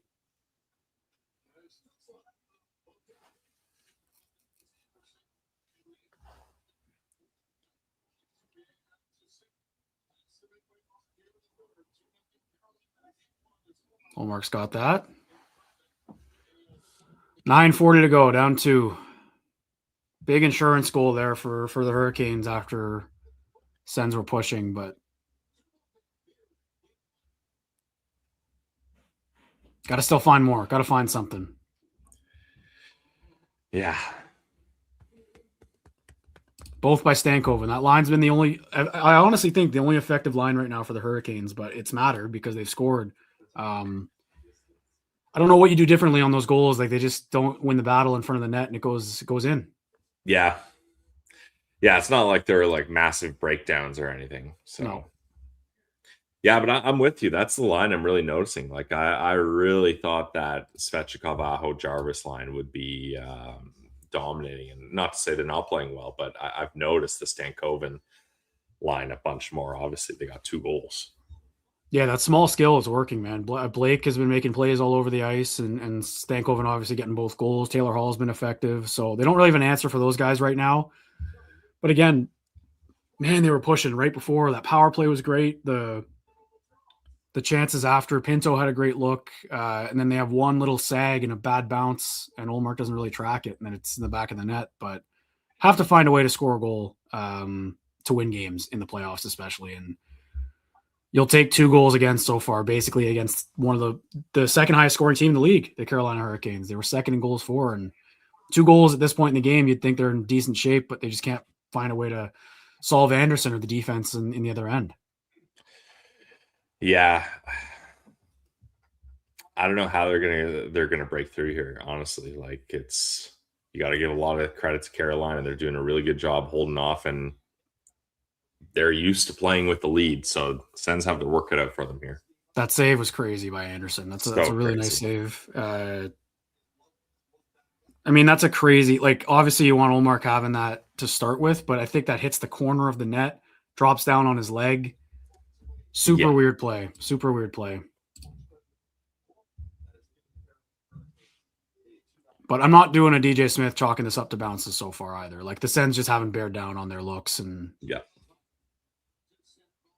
Carolina kind of has. We got a loaded up line here. I think Tkachuk with Zetterlund and Cousins. Cousins, yeah. Looking for a bit of a goal scoring touch here, maybe. And Zetterlund's been hot at the end of the season, so maybe you can carry that into the playoffs here. Nice play by Tkachuk to Cousins. Yeah. Got to be a little stronger than that. Big hit by Tkachuk. Yep. Here goes Zetterlund.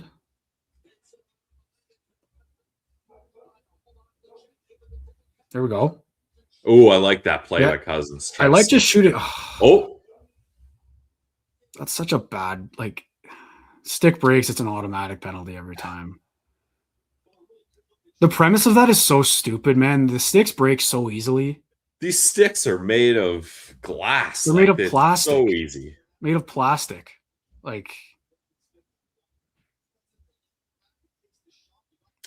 it's a hard slash. It's a hard slash, but like, it just because it breaks, it's a call.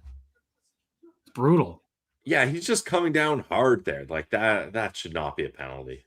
And it sucks. There's a bit of a good shift too. They had some pressure there, and it's a tough one.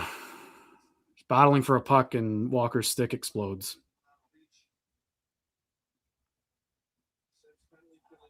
Need another big kill. Another big kill here. Spending all the time in the box down 2-0 is not going to help things, though.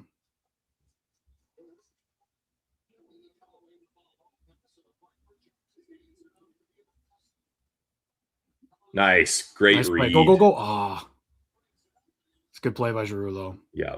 Again, lots of time left here. Lots of time. It's not over. They got to kill this off and then get back on the attack, and they need to stay out of the box. This is too much time to be not on the offense.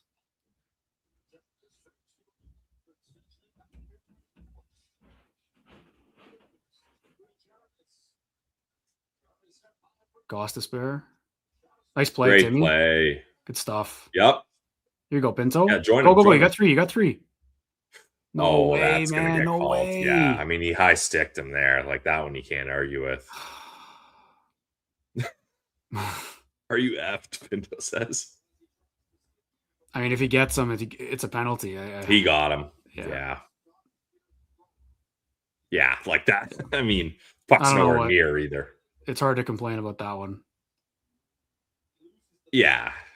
Well, no, you can't. You can't. I mean, is the neck a high stick? Yeah. Like up here, like I think dropping to your knees is a little selling it, but anyway. I don't like it. That's a penalty. Like, yeah, not doing themselves any favors. I'll put it that. I'll definitely say that. That's just a lazy penalty from Pinto. But yeah, the Sanderson and Zetterlund penalty, those I can't get behind, but that one, it's tough to argue. Lose the draw here. It's a long 5-on-3 again for Carolina. They've killed one off though, Jack. They have. And Ehlers just missed the net there and dumped it for them. That's big. And they got Sanderson this time. That's massive. Yep. That was a good clear. That killed a lot of time. Yeah. 52 seconds left here in the 5-on-3.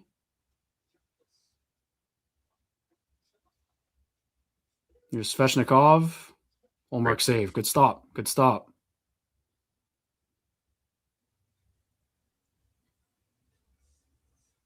lot of stuff after the whistle. Oh, that's such a frustrating penalty. You have a 3-on-2 on the PK, and one of your best players just lazy stick.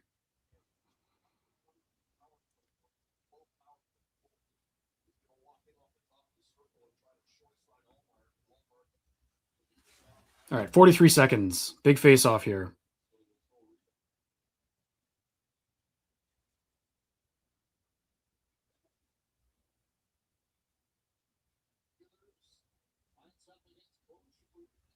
No.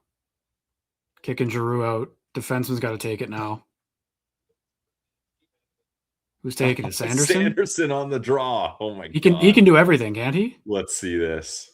Yeah, that's the right play. Just whack at it. It's tough on a 5-on-3. So just basically giving the Canes the puck to start. Nice save. That's a good save. Gossespierre up top. In front. Another big save by Ullmark. Another great save. Svechnikov is really trying to yap at Sandy and Shabbat. He's just skating into the net and then like acting tough. I don't know if I like what Shabbat and Sanderson have done. It's a great save again. All right, 24 seconds. Got to win this draw. Yep. Great battle. They're not calling that. Good. Oh, man. It's loose. Come on. Yep. There we go. Good stuff. Sanderson buried whoever that was in front. Yep. Buried him. All right. That should do it for the 5-on-3. Still got a penalty kill. 45 seconds here. Oh, boy. Oh, how did he miss that? There should be someone up there. How did Stankoven miss that? That was back door wide open. Yeah. That feels like a blessing.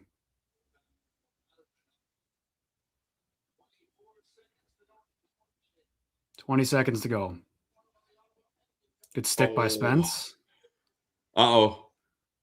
Nice stop, man. There we go. Come on, Linus. Great save. He's making big saves here. I know you can look at those goals, but he's making massive saves. Ullmark's been fantastic today. Yeah.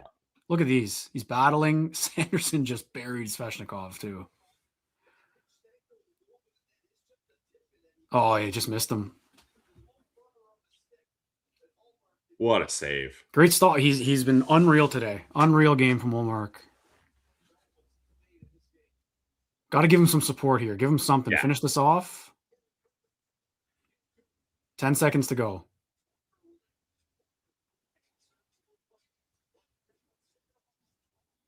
Good stick. There we go. Another 5-on-3 killed. Oh, there we go. That's 2 5-on-3 kills in this game for the Sens. Linus Ullmark has been unreal on the PK. Big time. And now they got to go. Yeah. Got to start pushing.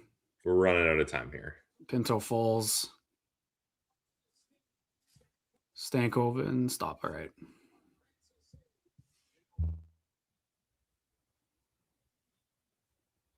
Tough shift for Shane Pinto there. Got to get off and regroup. All right, man. PK comes up clutch. Giving them a bit of life. Down 2. Need a goal, though. Need a goal. Who do you want to see? What do you want to see them do? They're to be honest, they haven't really spent much time at even strength since the Hurricanes went up 2-0, so I don't really know what they need to do, but they got to get back in the groove. Like Kachuk hasn't touched the ice, I feel like, in 10 minutes. Yeah, we haven't seen Brady in a long time, so you got to think he's going to be fresh. He's going to be playing with a lot of energy here. I think they're going to have to make Carolina make a mistake, right? Like that's what we're not seeing a lot here is the Sens making Carolina make the mistake. So whether that's with a big hit, good forecheck, pressuring, because they're not finding the space otherwise. So they have to play that aggressive style game that's going to lead to that. They got to get back on the forecheck a lot quicker and more effectively than they have been, man. They've been, well, again, I'm going back to before the first goal. Like they were pushing and then Carolina scores to make it 2-0. And I feel like it was penalty. It was another 7 minutes. It felt like shorthanded for the Ottawa Senators, and some lazy penalties. Let's be honest. Like the Zetterlund one, I get it. It's a stick breaking and it's not really a penalty, but he comes down pretty hard. You got to be careful with that. You know, the sticks explode and they call that every time. It's frustrating, but they call it every time. They're going to call it right there. Pinto's, did he pitchfork him? No, but it's still a high stick when you have the puck on the rush and it's right around the puck. They're calling that every single time as well. But the penalty kill, Linus Ullmark is giving them a chance to win this hockey game. He is giving them a chance to win game one. And that has to be at the forefront of discussion. He was remarkable on that penalty kill, I thought. Big time. Yeah. Huge saves. I think you could argue Ullmark's been their best player tonight. Like 100%. And it's tough. The goals have been weak, but he's made so many other saves that it doesn't matter at that point to me. And I mean, you can't exactly blame a goalie for a loss when he got 0 goals. Like, exactly. They got to get something offensively here. Something. And they've loaded it up with Tkachuk, Batherson, and Cousins on this line, getting all the guys who weren't really playing on the PK. And here we go, 5.5 minutes, down 2. All right, let's go, Sandy. It's Batherson on it, good. Cousins battling. All right, there we go. I want more of that from Brady on the wall, just protecting it. Yep.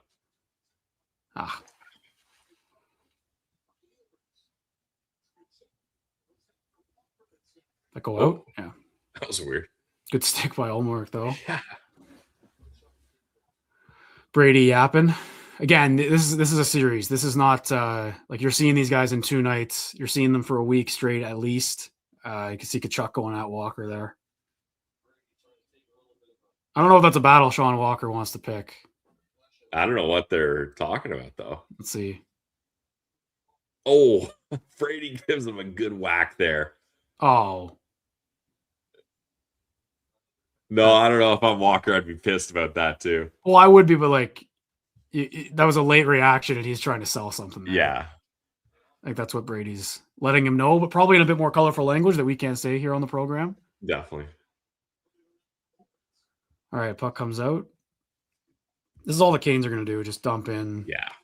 Sit back. And there's their deer all the way back there already.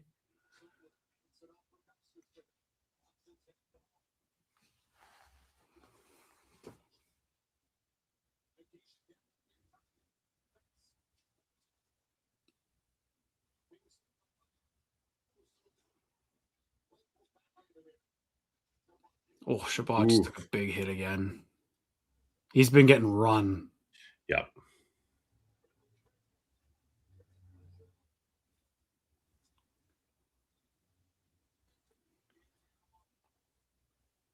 Haven't really been able to get out of their zone here.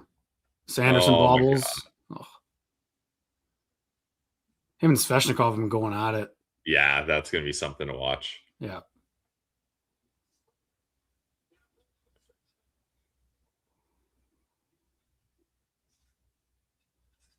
And this is where you can't be right now if you're the Sens, but Hurricanes are just ragging the puck. They stop. Take the whistle. 3:40 to go. They haven't crossed the red line with the puck yet, so yeah, not really much doing. Oh. Got a high finish there from Hall. Yeah.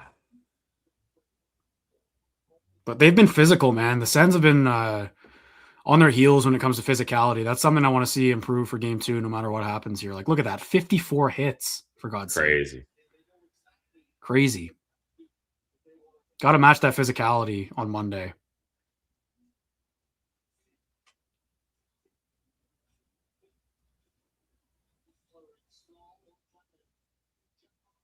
Good win by Eller. Got to imagine Ullmark will go soonish. Yeah. But they can't even get possession over the red line. This is suffocating. That's the thing. When do you pull him, Jack? Unless you get an ozone draw, I wouldn't trust possession. And here it comes. Okay. 3:20 to go. I think this is early. Me too. Get it deep at least. Got to go get it. Good play by Cousins. Yep. Fight for it. They get it out. Icing. All right. Nice. Got to win a face-off here. 3:01. Plenty of time left. Crazier things have happened.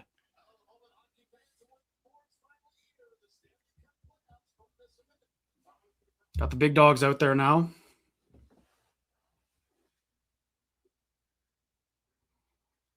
Feels like the first offensive zone draw since the power play. Yeah. Claude Giroux on the draw. Great. Yep. Nice. Shoot it to me. Ooh. Big rebound. Wow.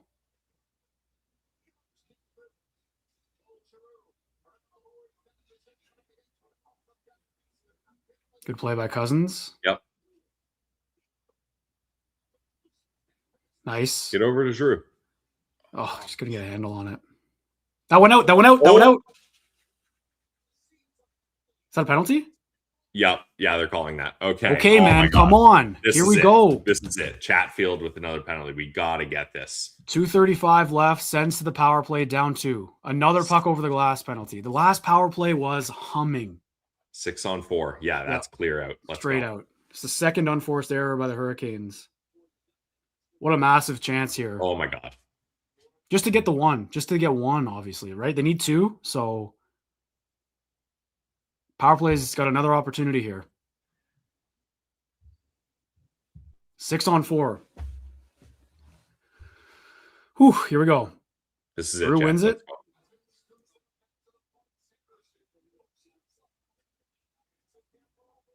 Puck is bouncing everywhere. Nice. Yep. Oh, come on. That's a bad play. Way I want too Giroux slow. just to let that go. He doesn't shoot the puck, man. Yeah. It's just, I get the idea to tee him up there. That was just a weak pass back. Well, and we've been saying it. The Canes have been baiting them to send it back there. So you got to be aware of that. Puck crumbs around the wall. Nice, Sanderson, Sandy. good Yes. keep. Great keep. 2 minutes left in the game here. Need 2. Timmy gets it low. Batherson. Up front. Kachuk. It's loose. Oh. Here's Timmy up high. Shoot that. Oh, it wasn't his wheelhouse. Yeah, that's fair. I like Giroux setting this up, though. Yeah.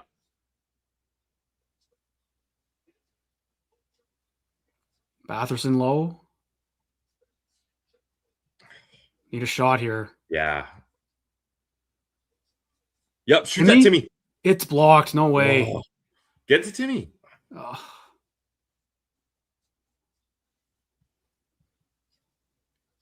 That's blocked again. Oh, Another Sandy keeping it in. Yes. Oh. I think you got a stick on that even. Wow. Yeah. Everything's getting blocked here.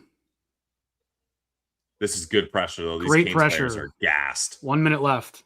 Slave has been on the ice for 3 minutes. Oh, can't even get a deflection here. This is good, though. Yep. Sanderson blocked. Oh, my God. How are they doing this? Keeps it in again. Yes.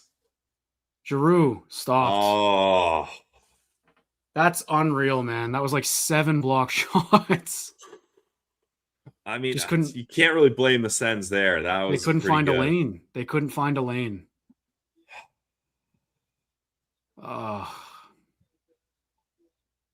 Really good pressure. Sanderson doing everything he can, keeping that puck in.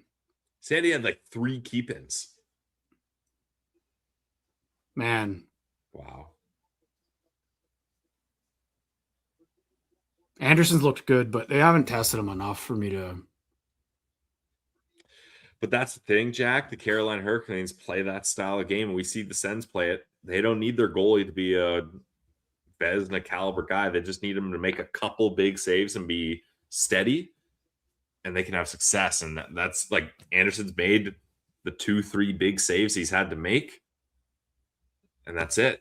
I know that one on the power play. It's a different game if they tie that up, obviously. And I think that's great pressure there at the end, but knowing they need 2, I would have liked to see a little bit more urgency to get it to the net. Because yeah, obviously if they scored on that shot there by Giroux, we're excited. It's 2-1. They got life, but there's 44 seconds left. Like they need another goal. I just think that was a little.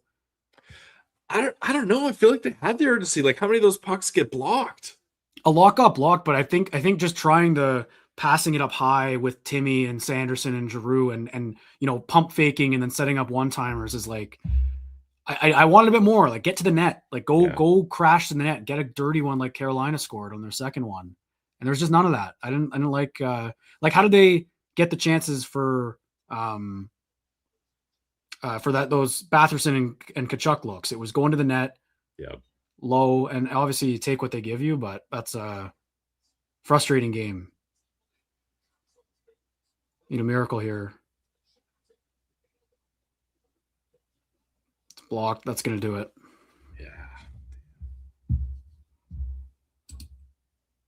Yeah, like they're a great defensive team, man. That was it's a frustrating loss. That was there for them. Yep. And here we go. After the whistle, 5 seconds are on the clock.